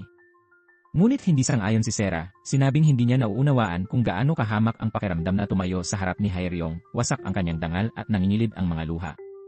Ngunit giit ni Go Chol, tungkulin iyon ng isang manager. Hindi niya nais na masaktan si Sera ng mga artistang walang halaga. Bilang pangako, siniguro niya na lagi siyang mananatili sa tabi nito bilang manager. Pinayuhan niya si Sera na tumayo ng tuwid at taas noong harapin ang lahat. Sa kanyang taos-pusong mga salita, unti-unting gumaan ang pakiramdam ni Sera. Kinabukasan, dumalo si Namjoon sa wrap party. Dinagsa siya ng mga reporter para sa panayam, ngunit nang dumating si Sera, agad na sa kanya napunta ang lahat ng atensyon. Muling nagpaalala iyon sa lahat ng kanyang kahanga-hangang eksenang sampal gamit ang pickled radish sa pelikula. Nagpasalamat ang screenwriter sa lahat para sa tagumpay at mataas na ratings ng kanyang pelikula, at inangkin niyang si Sera ang dahilan ng lahat ng iyon. Ibinunyag niya na ang susunod niyang script, Rich Daughter, ay nakatakdang isa pelikula, at pinasalamatan niya si Sera sa pagpapakilala nito sa mga investor. Sa katotohanan, si Do-won ang nag-ayos ng lahat, ngunit hindi malinaw kung bakit sinabi nitong si Sera ang may gawa.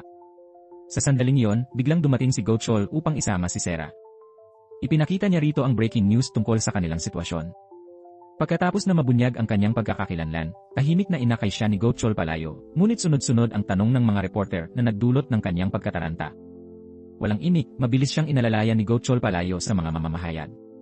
Pag-uwi, bago pa man buksan ni Sera ang telebisyon, agad siyang pinigilan ni Go Chol. Yumuko siya ng malapit sa kanya na nagdulot ng isang alanganing sandali sa pagitan nila. Nag-aalala siya sa posibilidad na lumabas sa balita ang tungkol kay Sera. Napabuntong hininga si Sera kahit na inasahan na niya ito. Nakaramdam siya ng lungkot para sa mga taong patuloy na umaasa sa kanyang pagbabalik. Sa kanyang kalunos-lunos na kalagayan, iniisip niya kung ano ang sasabihin nila. Maging si Haeryong ay nagtanim ng sama ng loob sa loob ng 25 taon. Naisip ni Sera kung gaano karami pang tao ang nasaktan ng kanyang kayabangan noong siya ay sikat pa. Ngunit iba ang pananaw ni Go Chol. Alam niyang hindi siya ganoong klaseng tao, ngunit hindi niya maipaliwanag kung paano niya nalaman iyon nang hindi ibinubunyag na siya ang opisyal na tumulong noong taong iyon. Ang tanging sinabi niya ay nakikita pa rin niya sa mga mata ni Sera na hindi siya nagbago. Nananatiling lihim ang kanyang nakaraan. Habang naliligo, aksidenteng nalaglag ang kanyang mga damit sa inidoro. Nang kumuha siya ng panibago, nasalubong niya si Sera. Sa hindi sinasadyang pagkakataon, nadulas ang tuwalya niya dahilan upang matigilan si Sera na walang masabi. Namula si Go Chol sa kahihiyan at dali-daling tinakpan ang sarili. Samantala, nakita ni Baekja ang balitang nagbalik si Sera at tinangkang tawagan ang kanyang kapatid, ngunit hindi niya ito makontak. Naroroon si Dahi sa kanyang tabi at narinig din ang balitang iyon. Tinanong siya ng anak kung bakit tinututulan ng ina ang kanyang pangarap na sumikat at kung bakit itinago niya ang tungkol sa kanyang tiyahin. Kahit nagkamali si Sera, hindi ba tungkulin ng pamilya na ipagtanggol siya? Bakit kailangang pumanig sa iba? Patuloy namang iginiit ni Baekja na may dahilan siya. Kinabukasan, inihanda ni Go Chol ang agahan ni Sera. Nang tawagin niya ito, nadatnan niya itong umiiyak habang binabasa ang mga artikulo tungkol sa kanya. Sa parehong oras, binatikos ni Haeryong si Do-won dahil nais nitong isama si Sera sa kanyang bagong pelikula. Ipinilit niyang alisin si Sera, ngunit tumanggi si Do-won, sinasabing ito ang kanyang debut project at desisyon ng kumpanya, hindi sa kanya. Higit pa niyang ininis si Haeryong nang ibunyag niyang si Sera nga ang totoong babae sa likod ng balita. Galit na galit si Haeryong at nakipagtalo ng malakas. Narinig ito ni Go Chol mula sa labas, at bago pa siya makaporma, nag-walkout si Haeryong. Sinabi ni Do-won kay Go Chol na magiging supporting actress si Sera sa pelikula, katabi mismo ng lead role na si Haeryong. Nabigla si Go Chol sa laki ng papel ni Sera, pangalawa lamang sa bida. Ngunit iginiit ni Haeryong na kailangan munang mag-audition si Sera at siya mismo ang upo bilang hurado. Upang patahimikin siya, napilitang pumayag si Do-won. Pag-uwi, ibinalita niya ito kay Sera. Labis ang tuwa ni Sera sa oportunidad at nangakong hindi niya ito palalampasin, kahit may audition pang darating. Samantala, nakipagkita si Daegu sa isang abogadang babae. Ipinahayag nito na ang magagawa lang niya ay bawasan ang sentensya, hindi akuin ang kasalanan. Alam ni Daegu na may nagtatangkang ipasa lahat ng sisi sa kanya. Nagbanta siyang isisiwalat ang lahat kapag sinubukan siyang linlangin. Nang marinig ito ni Siyong, nagitnit siya. Malapit na ang eleksyon at ayaw niyang may istorbo. Sa oras na yon, tumawag ang kanyang boss at humingi ng pagpupulong. Pinakalma ni Siyong ang kanyang amo, sinabing wala itong dapat ikabahala. Ngunit iniutos ng lalaki na ayusin muna ni Siyong si Sera bago ang eleksyon at pansamantalang bumaba sa campaign committee. Galit na galit, ibinuhos ni Siyong ang kanyang inis sa mga tauhan. Dahil bantay sarado si Sera ng pulis, si Daegu muna ang kanyang ipinapatay. Hindi nagtagal, isinugod si Daegu sa ospital sa kritikal na kondisyon. Sa kabutihang palad, bumalik ang kanyang tibok ng puso, ngunit nanatili siyang walang malay. Ayon sa mga doktor, dati na siyang ginagamot para sa epilepsy. Hindi matukoy ng pulisya ang tiyak na sanhi, ngunit kumbinsido si Go Chol na may nagtatangkang patayin siya. Samantala, isang stylist na babae ang nagsasagawa ng live stream sale na may 20,000 nanonood, kasama ang ilang magkasintahan. Bigla na lamang niyang sinampal ang sarili sa gitna ng bentahan. May nagkomento agad, kilala kita 25 taon na ang nakalilipas, sinundan ng wala kang silbi nang wala si Hai. Naging interesado si Shabli sa mga taong nasa likod ng mga komento. Isang flashback mula 25 taon ang nakalipas ang nagpakita kung paano narinig ni Shabli si Haeryong na nakikipag-usap sa telepono tungkol sa pagsabog ng isang press conference. Nangako si Haeryong na pipigilan niya ito. Pagkababa ng tawag, napansin niya si Shabli at tinanong kung narinig ba nito ang lahat. Ang pagbabalik na alaala ay nagdala ng kilabot kay Shabli. Kinabukasan, pumunta siya sa dumpling shop ng kanyang kapatid at iniabot ang pera kay Baekja upang mabayaran ang utang. Nagtaka si Baekja kung paano siya basta-basta nakabalik matapos ang matagal na pamumuhay ng kakaiba. Gusto niyang malaman kung ano ang pumigil sa kanya noon. Nangako si Sera na babawiin niya ang lahat kasama ang kanyang mga alaala. Naalala ni Baekja ang aksidente ng kanyang kapatid. Dahil walang mag-aalaga kay Sera, muntik na niyang hindi ituloy ang kolehiyo. Pinayuhan siya ng guro na ipagpatuloy pa rin ito, kaya pumayag siyang kumuha ng pagsusulit. Ngunit sa mismong araw ng exam, nakatanggap siya ng tawag mula sa ospital. Nanginginig, dali-dali siyang tumakbo sa kanyang kapatid. Doon, nailigtas ang buhay ni Sera dahil sa napapanahong pagbibigay niya ng dugo. Samantala, nagsinungaling si Dahi sa kanyang ina na mag-aaral siya, ngunit tumungo siya sa talent agency upang mag-ensayo ng sayaw. Araw ng audition, at kabado siya sa kabila ng lahat ng paghahanda. Paalala ni Go Chol na huwag siyang kabahan at ipakita lamang ang kanyang inensayo. Habang ang iba pang kandidato ay sumunod lang sa script, nais ni Haeryong na subukin siya sa improvisation. Sandaling natigilan si Sera hanggang sa makita niya si Go Chol sa ibaba. Doon siya nakahanap ng inspirasyon at biglang sinampal si Do-won bilang panimula ng eksena. Dinumog niya ang kanyang mga linya ng may matinding emosyon. Tinanong niya kung bakit ito nagmukhang mapagmataas, kung bakit ito tila masaya matapos wasakin ang kanyang mga pangarap at ibagsak siya sa putikan. Idineklara niyang bawat araw ay nilamon siya ng pighati, walang katahimikan, at tanging ang paghihintay sa sandaling ito ang nagbigay lakas. Umiiyak siyang nagpahayag na magsisimula pa lamang ang kanyang paghihiganti at hindi ito basta-basta magtatapos. Ang kanyang pag-arte, puno ng pait at nag-aapoy na damdamin, ay nagpatigil sa lahat. Napakagaling na nailarawan ni Sera ang kanyang galit kay Do-won at Haeryong, dahilan upang hindi sila mapakali sa kanilang kinaupuan. Pumalakpak si Director Choi, pinuri ang katotohanan ng laman ng kanyang pagganap. Natigilan ang buong panel sa tindi ng kanyang ipinakita. Pagkatapos ng eksena, lumakad si Sera palayo, iniisip na sinira niya ang pagkakataon. Ngunit agad siyang nilapitan ni Go Chol, niyakap ng mahigpit at pinuri siya sa pinakamagaling na performance na nakita niya kailanman. Samantala, labis ang puot ni Do-won kay Siyong na itinuring siyang alipin sa loob ng 25 taon. Mula sa sandaling iyon, nagpasya siyang palayain ang sarili mula sa mga tanikala. Tumanggi siya sa mga utos ni Si Yung at ipinahayag kay Sera ang kanyang formal na pagbabalik sa pelikula matapos ang 25 taon. Hindi mapigil ni Sera ang kagalakan sa balitang iyon. Kinahapunan, binisita ni Go Chol si Daegu. Walang progreso at natatakot siyang baka balikan ito upang tuluyang patayin. Samantala, masigasig si Sera sa pagbabawas ng timbang. Araw-araw siyang tumatakbo at nag-ehersisyo, naglalayon ng bagong anyo. Sa wakas, dumating ang araw. Lumabas si Sera na nakasuot ng isang damit na labis na ikinamangha ni Go Chol. Napatigil ito, nabighani sa kanyang kagandahan. May dala siyang regalo, isang kwintas na may malalaking diamond studs. Isinuot niya ito kay Sera at labis siyang natuwa. Samantala, halos hindi makatulog si Haeryong, laging nag-aalala na baka maagaw ni Sera ang spotlight sa pelikula. Pinakalma siya ni Do-won, sinabing ang mga reporter ay naroon para sa kanya at kay Won-bin lamang at hindi para pansinin ang isang matabang babae tulad ni Sera. Ipinunto niya ngayon lamang magsisimula ang tunay na laban, matagal na siyang nabuhay sa anino ng iba at ito na ang oras upang tuluyang magniningning. Sa press conference ng bagong pelikula, lahat ng mata ay napako kay Sera. Dumagsa ang mga mamamahayag sa kaganapan. Ilang sandali pa, dumating si Sera at agad na napalingon ang mga kamera sa kanya dahil sa kanyang nakakasilaw na kagandahan. Matapos ang ilang buwang walang tigil na pagdadieta, tuluyan niyang naibalik ang kanyang taglay na kariktan. Sa premiere ng pelikula, siya ang naging sentro ng atensyon, agad na nalampasan ang presensya ni Haeryong. Sa tindi ng selos, natisod at nadapa si Haeryong sa entablado sa harap ng mga kamera. Pagkaraan, ibinuhos ni Haeryong ang kanyang galit kay Do-won, ngunit tumawag ang sponsor at ipinaalam na dahil nasira niya ang damit na isusuot, binawi na ng brand ang endorsement at ibinigay iyon kay Sera. Galit na galit, inutusan ni Haeryong si Do-won na paalisin ang kanyang stylist. Nang harapin siya ng stylist, ibinunyag nito ang isang lihim na 25 taon na ang tanda, nagbanta na ilalantad ang ebidensya kung pipilitin siya. Nasaksihan ni Namjo at ng kanyang asawang si Tae-suk ang pagtatalo at nagsimulang maghinala na ang aksidenteng kinasangkutan ni Sera 25 taon na ang nakalipas ay hindi isang karaniwang banggaan. Nagpasya si Tae-suk na imbestigahan ang stylist dahil naniniwala siyang hawak nito ang mahalagang susi. Sa set, ang paghahanda at talento ni Sera ay patuloy na pinupuri ng direktor habang si Haeryong ay nananatiling hindi pinapansin. Upang mas lalo pang hasain ang kanyang galing, hiniling ni Sera kay Go Chol na magsanay kasama siya. Bagaman may kakulangan ang pag-arte ni Go Chol, hindi maitago ni Sera ang saya. Sumunod na kinunan ang eksena sa Busan. Habang minamaneho ni Go Chol ang sasakyan, pinaalalahanan niya si Sera tungkol sa isang pagkain na pinagsaluhan nila roon 25 taon na ang nakalipas, isang mangkok ng sabaw na hindi niya malilimutan. Bigla siyang nakatanggap ng tawag na nag-utos sa kanyang magmadaling pumunta sa ospital kung saan ang driver na dumukot kay Sera ay misteryosong namatay sa kanyang higaan. Pinaghinalaan ni Go Chol ang isang pagpatay at inutusan ang kanyang mga kasamahan na tratuhin ito bilang isang kaso ng pagpaslang.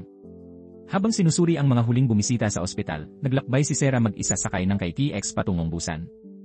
Nang tumunog ang doorbell ng kanyang tinutuluyang hotel, inakala niyang si Go Chol ang dumating ng huli, ngunit lumitaw ang kanyang dating kakilala na si Won-ban, ang pangunahing lalaki sa pelikula, na sadyang pumunta upang makipag-ensayo. Bagaman mahusay na aktor si Won-ban, hindi mawaglit sa isip ni Sera ang alaala ng medyo clumsy na pag-arte ni Go Chol. Samantala, nagmamadaling bumiyahe si Go Chol patungong Busan.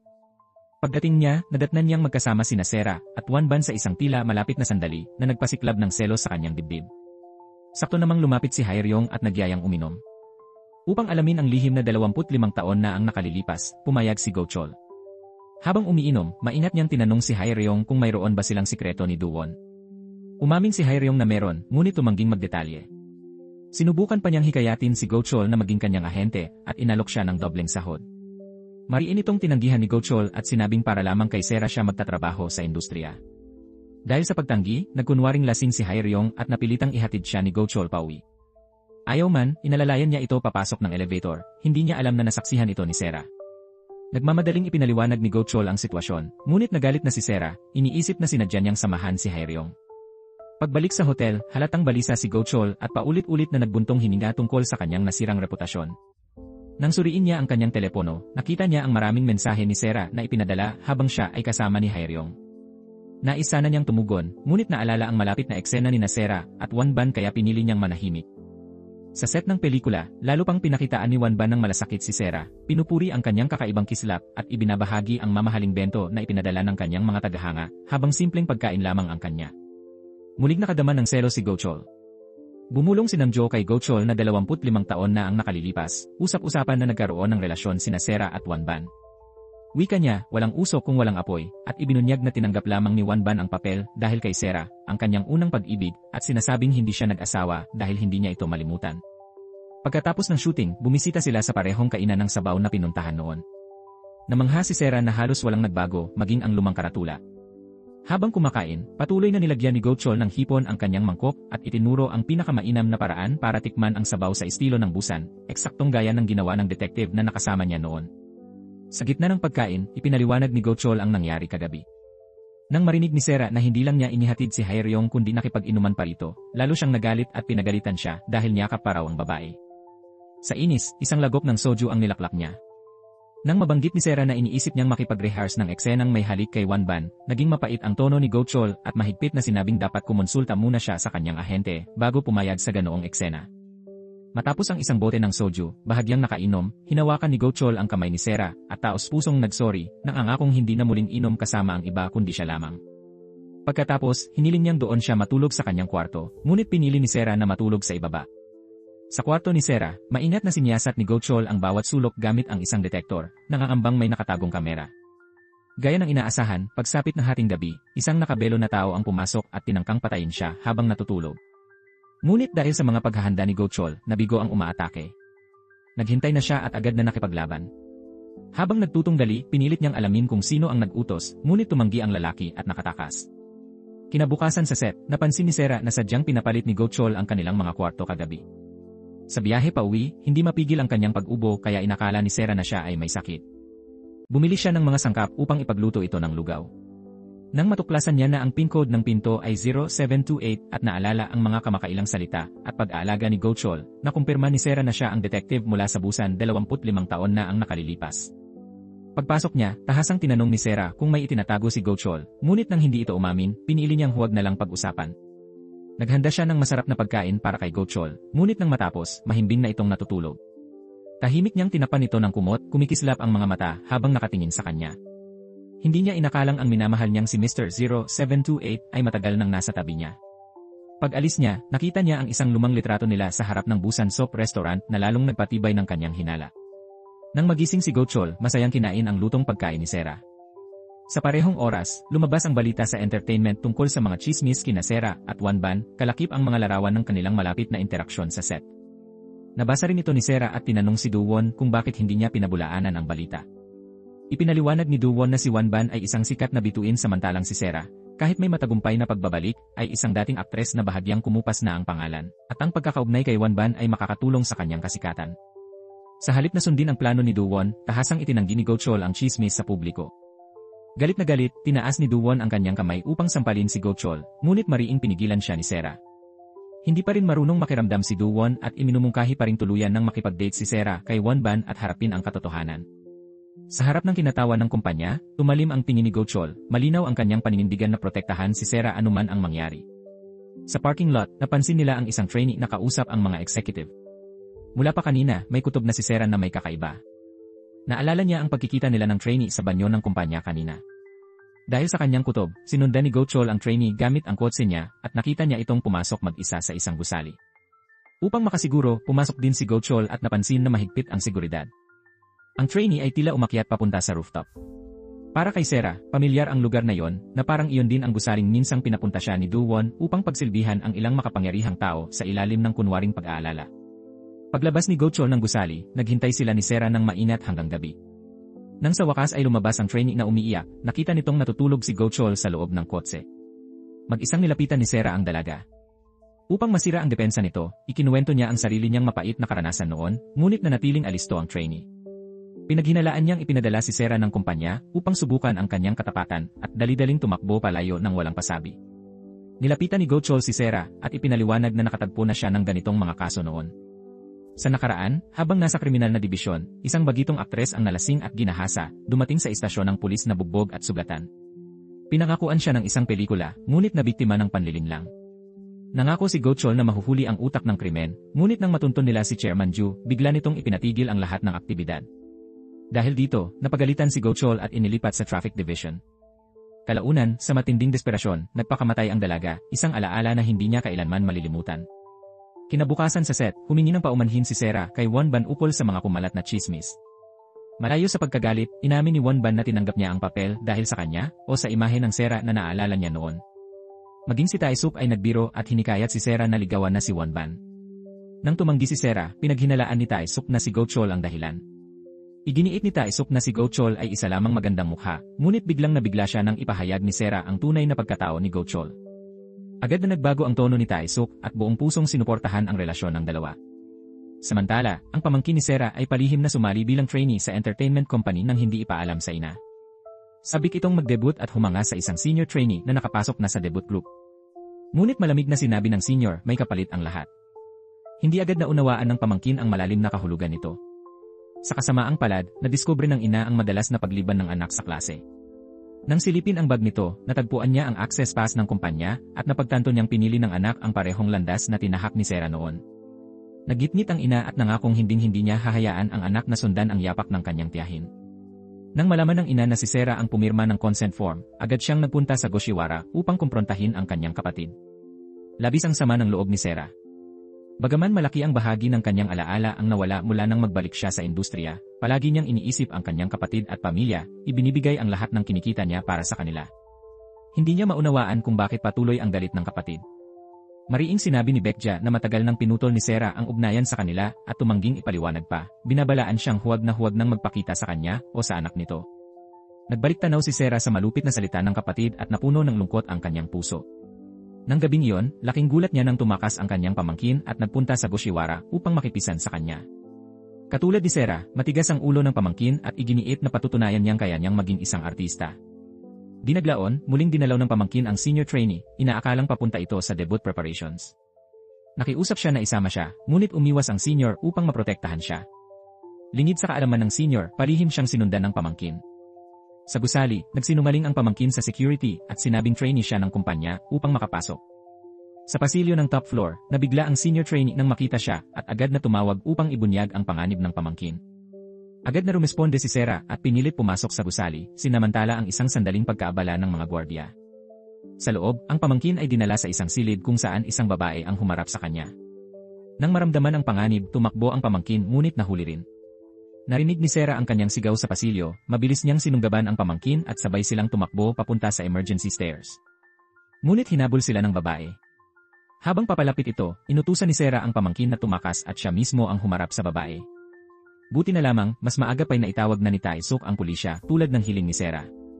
Dumating si Tae-suk kasama ang mga otoridad habang tumatakbo ang pamangkin palabas na umiiyak, humihingi ng tulong upang iligtas ang kanyang tiyahin. Ngunit sa matinding laban, natalo si Sera at itinulak pababa ng hagdan na wala ng malay. Samantala, lalo pang lumala ang sitwasyon ni Go-chol. Ang senior trainee na tumutulong sa kanyang investigasyon kay Chairman Ju ay tinambangan at nasugatan. Upang mailigtas ang dinukot na senior, mag-isang pumasok si Go-chol sa lungga ng kalaban at hinarap ang malupit na panganib.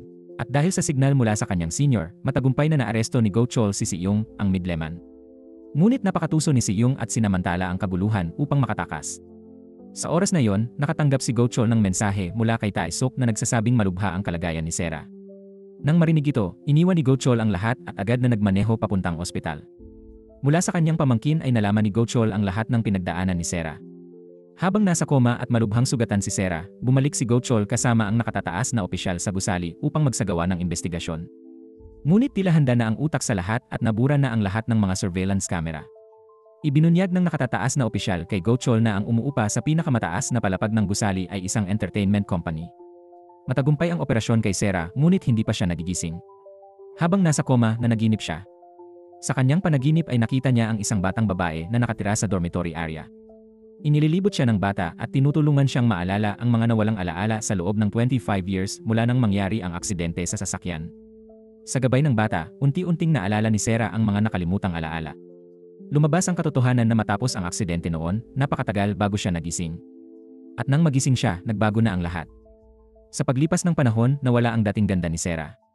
Ang direktor na dating humahanga sa kanya ay tumingin na sa mga bagong mukha. Dahil sa matinding pagkabigla, napunta sa kakaibang kalagayan si Sera, naging manhid sa kanyang ama at kapatid, at buong araw ay nag-ilusyon na makakabalik siya at muling kikilalanin ng direktor, hanggang sa tuluyang talikuran ang kanyang pamilya. Sa panaginip, biglang umalis ang batang babae sa dormitory area at nagising si Sera. Sa oras na yon, nagmamadaling lumapit si Go-chol sa kanyang tabi. Dahan-dahang ikinuwento ni Sera ang mga alaala na kanyang nabawi. Noong una, akala niya ay iniwan na siya ng buong mundo. Kaya matapos magising mula sa aksidente, hindi niya nagawang pumunta sa nursing home upang dalawin ang kanyang ama at tanging isang halaga ng pera at isang liham lamang ang iniwan bago niya lihim na talikuran ang kanyang pamilya. Pagkatapos iwan ng kanyang pamilya, nakilala ni Sarah ang batang babae sa dormitory area. Nang makita ng bata na wala siyang matutuluyan, inanyayahan siya nitong tumira roon. Sa panahong iyon, nakatanggap si Sarah ng isang hindi kilalang liham na may kalakip na business card ni Si Yung at isang USV. Nang mapakinggan ang nilalaman ng USV, tuluyan niyang naunawaan ang katotohanan tungkol sa aksidente 25 years na ang nakalilipas.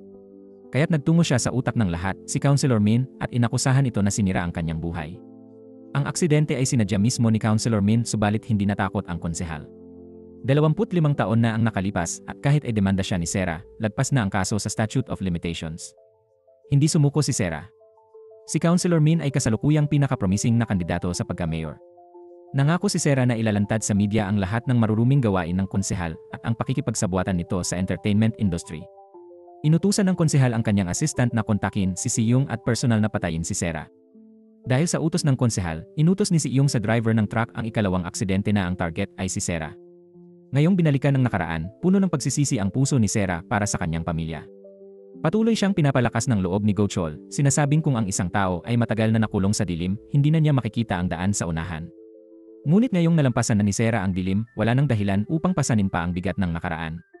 Ipinakita ni Go Chol kay Sarah ang larawan ng assistant ni Counselor Min nang makita ito, nakatiyak si Sarah na ito ang babaeng tumulak sa kanya pababa ng hagdan. Nais ni Sarah na agad arestuhin ni Go Chol ang babae. Ngunit sinabi ni Go Chol na kulang pa ang ebidensya at kung kikilos siya ngayon, baka maalarma lamang ang kalaban. Plano ni Go Chol na gamitin si Yung bilang susi. Basta't makukumbinsi nila ang Midleman na umamin sa mga kasalanan ni Counselor Min, may pag-asa pang bumaligtad ang sitwasyon. Sa sandaling iyon, tumawag ang junior officer upang iulat na natagpuan na si Yung, ngunit patay na ito nang matagpuan. Agad na nagtungo si Go Chol sa crime scene. Matapos ang palitan ng impormasyon kasama ang junior officer, nakumpirma niya na ang pagkamatay ni Yung ay isang pagpatay na pinalabas na pagpapakamatay. Tulad ng inaasahan, matapos matuklasan ni Sarah na dinala ang intern kay Counselor Min upang pagbigyan, nagkita ang assistant ni Counselor Min at si Yung nagalit si Yung dahil pakiramdam niya ay pinagtaksilan siya ng konsehal nang ang assistant lamang ang ipinadala upang makipagkita sa kanya. Inamin ito ng assistant at sinamantala ang pagkakataon upang patayin si Yung at patahimikin siya. Pagkatapos nito, nakipagkita ng pribado ang assistant kay Do-won, ipinaalala sa kanya na si Dahi ay pamangkin ni Sarah. Nagulat si Do-won sa revelasyon at hindi niya alam na tumakbo si Dahi sa gusali ni Counselor Min. Inutusan ng assistant si Do-won na ayusin ang mga natitirang bakas upang mapanatili ang mga sikreto ng konsehal. Kinabahan si Do-won at agad na bumalik sa kumpanya. Kung mabubunyag ang mga lihim ni Counselor Min bilang bahagi ng interesadong grupo, malalagay din siya sa malaking problema. Sa halos parehong oras, dumating si Go Chol sa kumpanya at kinausap ang babaeng intern tungkol sa insidente. Ayaw nitong magsalita noong una dahil kung mabubunyag ang lahat, mawawala ang mahalagang pagkakataon niya na makapagdebut at masasayang ang lahat ng kanyang pinaghirapan. Pinayuhan siya ni Go Chol na kung patuloy siyang mananahimik, tiyak na marami pang ibang babae ang mapapahamak sa hinaharap. Napaamo ng mga salita ni Go Chol ang intern at tuluyang umamin na ilang beses na siyang dinala ng training leader na siyang namamahala sa mga intern sa gusaling iyon. Posibleng alam ng team leader ang buong kwento. Matapos magpasalamat sa intern, palihim na pumasok si Go Chol sa opisina ng team leader. Sa kanyang paghahanap, natuklasan niya ang maraming confidentiality agreement. Nang makita ang mga kontratang puno ng sikreto, lalo siyang nakumbinsi na tama ang kanyang iniimbestigahan nitong mga nakaraang araw. Nang papalabas na siya ng kumpanya, aksidenteng nakasalubong niya si Do-won. Akala ni Do-won ay nasa koma pa rin si Sarah. Ang tono ng kanyang pananalita ay hindi maitago ang tuwa sa kapahamakan ng iba, malinaw na umaasang mamatay si Sarah para wala ng testigo. Tahasang binalaan ni Go Chol si Do-won na mag-ingat sa kanyang mga salita. Napansin ni Do-won na may dala si Go Chol na folder, ngunit nang silipin niya ito, isang script lamang ang laman. Hindi niya alam na naitago na ni Go Chol ang mga kumpidensyal na dokumento at lihim na nailabas ang mga ito. Dahil sa mga dokumentong iyon at sa pagsusumikap ni Go Chol, nakakuha ng search warrant ang piskal at nilimas ang opisina ni Do-won. Formal na rin na inilunsad ang opisyal na investigasyon sa entertainment company ni Do-won. Nang mabalitaan ni Sarah ang pagkamatay ni Yung, nag-alala siya na kung hindi sila makakahanap ng ebidensya upang makasuhan ang konsehal, baka matulad siya kay Yung. Patuloy na naging mahinahon at maingat si Go Chol, nangakong anuman ang mangyari ay poprotektahan niya si Sarah at hindi na siya muling malulugmok sa dilim. Labis na naantig si Sarah sa mga salitang iyon. Tahasan niyang sinabi na si Go Chol ang pulis na may badge number 0728 at mula pa noon ay pinagtitiwalaan na niya ang lalaking ito. Narinig din niya mula sa kanyang kapatid na si Bekja na noong siya ay nasa koma matapos ang aksidente, palihim na bumibisita si Gochol at tinutulungan ang kanyang pamilya. Bahagyang umiti si Gochol at sinabing tinutupad lamang niya ang kanyang pangako. 25 taon na ang nakalipas mula nang isulat ni Sera sa kanyang pirma para kay Gochol ang mga salitang umaasang muling magkikita sila. Sa wakas, nakahinga ng maluwag si Sera at nakalabas ng ospital, bumalik siya sa dormitory area. Sa dormitory area, nalaman niyang ang batang babae na tumulong sa kanya at nakita niya sa panaginip ay matagal nang pumanaw. Napahagulgol si Sera. Sa mga nakaraang taon, ang batang iyon ang kasama niya sa pinakamadilim na panahon ng kanyang buhay at itinuring na niyang kapamilya.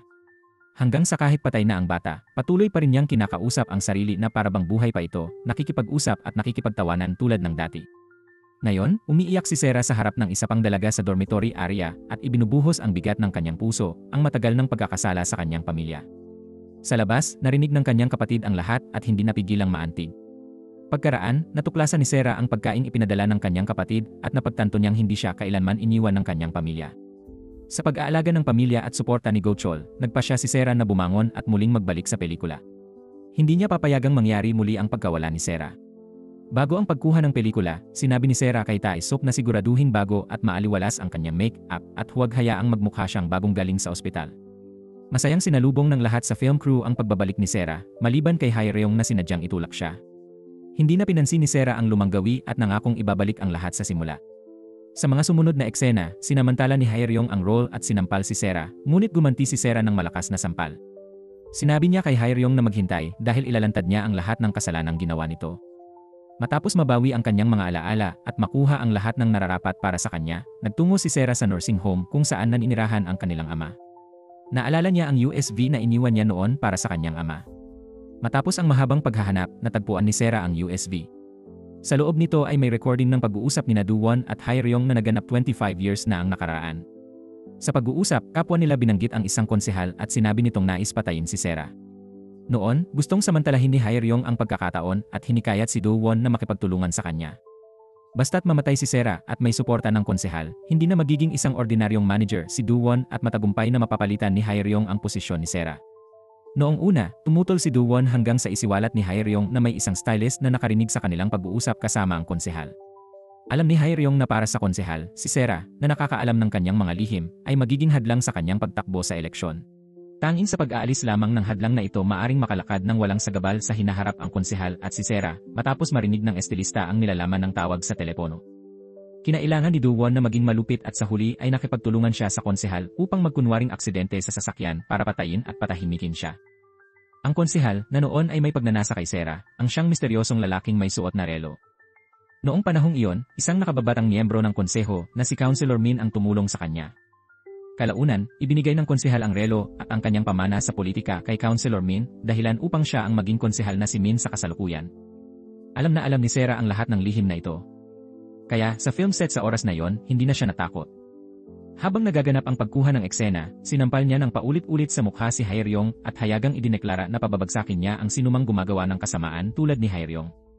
Labis na nag-alala si Haeryong, takot na baka nadiskubre na ni Sera ang mga lihim ng nakaraan. Sa harap ni Sera, nawalan ng kontrol si Haeryong at sumigaw, iniisip na wala itong karapatang batikusin siya. Para makuha ang lahat ng mayroon siya ngayon, napakarami na niyang isinakripisyo. Nanatiling kalmado si Sera. Ipinaalam niya na panoorin na lamang kung paano unti-unting babagsak si Haeryong sa impyerno, samantalang siya mismo ay lilipad ng mataas. Sa kanyang likuran, galit na sumigaw si Haeryong, muling nagbabantang papatayin si Sera. Naitala ng mga nakapaligid ang eksenang ito at agad na nakarating sa tainga ni Councilor Min. Kaagad niyang inutusan ang kanyang katulong na tuluyang alisin si Haeryong upang hindi maapektuhan ang kanyang kampanya sa eleksyon. Hindi nagtagal, lumabas ang sunod-sunod na negatibong balita tungkol kay Haeryong, kabilang ang pagkakasangkot niya sa isang peking aksidente at pakikipagsabuatan sa isang kumpanya ng aliwan noong nakaraan. Sa loob lamang ng kalahating araw, ang dating reyna ng film festival ay naging isang taong kinondena ng lahat. Samantala, ang investigasyon ni Gochol tungkol sa aksidente ay nagkaroon ng malaking progreso. Nakahanap ang isang batang opisyal ng isang cellphone sa kotse ni Siyong. Mula sa mga mensahe sa telepono, nalaman nilang tatawid sa hangganan ngayong gabi ang mga tauhan ni Siyong upang tumakas palabas ng bansa. Kaagad na kumilo si Gochol at ang kanyang nakatataas na opisyal. Pumunta sila sa pier at mahusay na nakipagtulungan upang mahuli ang taong ito. Tumanggi ang tauhan na aminin ang ginawa niya kay Sera. Mabuti na lamang at nakapaghanda si Gochol ng maaga.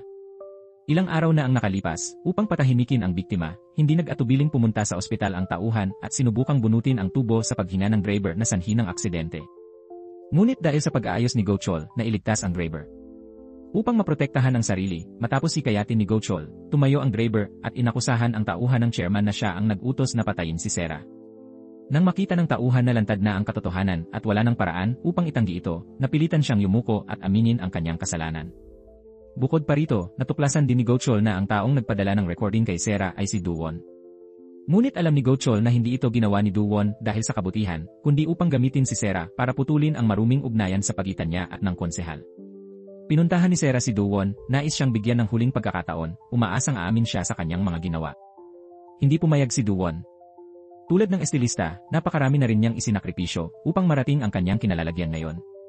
Gayunpaman, matibay ang ebidensya ng pulisya. Dahil dito, naglabas sila ng warrant of arrest at inaresto si Duwon sa kasong prostitusyon. Nang makita niyang si Gochol ang nagtatanong sa kanya, napagtanto ni Duwon na isa itong pulis. Ngunit upang protektahan ang sarili, iginiit ni Duwon na may iba pang mas mataas sa kanya at ang lihim ay nakatago sa isang lugar. Nais ni Duwon na gamitin ito upang makataka sa parusa. Hindi inaasahan ni Duwon na hindi siya bibigyan ni Gochol ng pagkakataon. Mariing itinulak ni Gochol ang mesa kay Duwon at tinakot siyang ipilit ang pag-amin sa tinatawag niyang lihim. Upang mailigtas ang sarili, napilitan si Duwon na umamin na itinago niya ang mga sikreto sa ilalim ng unan ng upuan sa kanyang opisina.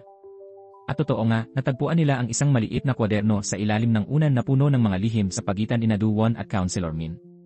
Inamin din ng mga tauhan ni Siyong ang pagkakasangkot ng konsehal. Dahil sa hindi mapasusubalyang ebidensya, mabilis na nakakuha ng arrest warrant ang pulisya at nahuli si Councilor Min. Sa parehong panahon, nahulog sa patibong ang konsehal at ang estilista mula sa nakaraan ay lumapit kay Sera. Humingi siya ng tawad kay Sera sa pagtatago ng katotohanan at lumuhod upang humingi ng kapatawaran. Hindi na binalak ni Sera na habulin ang pananagutan ng estilista, ngunit hiniling niyang isapubliko ang lahat. Pumayag ang estilista at isiniwalat ang mga krimen ni Haeryong sa isang live broadcast. Bukod sa live stream ng estilista, ibinunyag din ng media ang sikreto ni Haeryong tungkol sa paggamit ng ipinagbabawal na gamot. Agad na tuluyang bumagsak si Haeryong sa pinakamababang yugto ng kanyang buhay. Habang pinapabagsak ang mga masasamang tao, ipinagpatuloy ni Sera at ng kanyang pamangkin ang pagtupad sa kanilang mga pangarap. Sinubukan ni Baekja na kumbinsihin ang anak na talikuran ang pangarap nitong maging artista, ngunit matibay ang pagtutol ng bata. Higit kaninuman, alam ni Sera ang pagpupursige ng kanyang pamangkin, kaya sinikap niyang kumbinsihin ang kanyang kapatid. Ayon kay Sera, dahil sa suporta ng kanyang pamilya ay lubos siyang nakabawi sa pagkakataong ito, at naniniwala siyang kailangan din ng kanyang pamangkin ang suporta ng pamilya. Hindi nagtagal, nagtayo si Sera ng sarili niyang management company, at ang unang taong nais niyang kunin ay ang kanyang pamangkin. Sa pagkakataong ito, tuluyan ang hindi tumutol si Baekja at buong puso siyang pumirma sa kasunduan. Sa gabi ng pagbubukas ng kumpanya, dumating si Gochol upang makita si Sera. Sinabi niyang nakakita na siya ng maraming taong nakamit ang kanilang mga pangarap, ngunit si Sera lamang ang kanyang nasaksihang muling natagpuan ang matagal nang nawalang pangarap. Sumagot si Sera na para sa kanya, si Gochol ay isang natatanging tao. Sa paglalakbay na ito pabalik, buong tapang at walang pag-aalinlangan siyang sinamahan at sinuportahan ni Gochol. Inanyayahan ni Sera si Gochol na maging kanyang manager sa huling pagkakataon. Sa pagkakataong ito, hindi na kailangang tumakbo kung saan-saan, mananatili lang silang magkasama. Hindi akalain ni Gochol na ang lugar na sasamahan niya kay Sera ay ang seremonya ng parangal sa isang film festival. Sa ilalim ng mga ilaw, hinawakan ni Sera ang braso ni Gochol at magkasama silang pumasok sa auditorium. Gaya ng inaasahan, nakuha ni Sera ang parangal bilang Best Supporting Actress.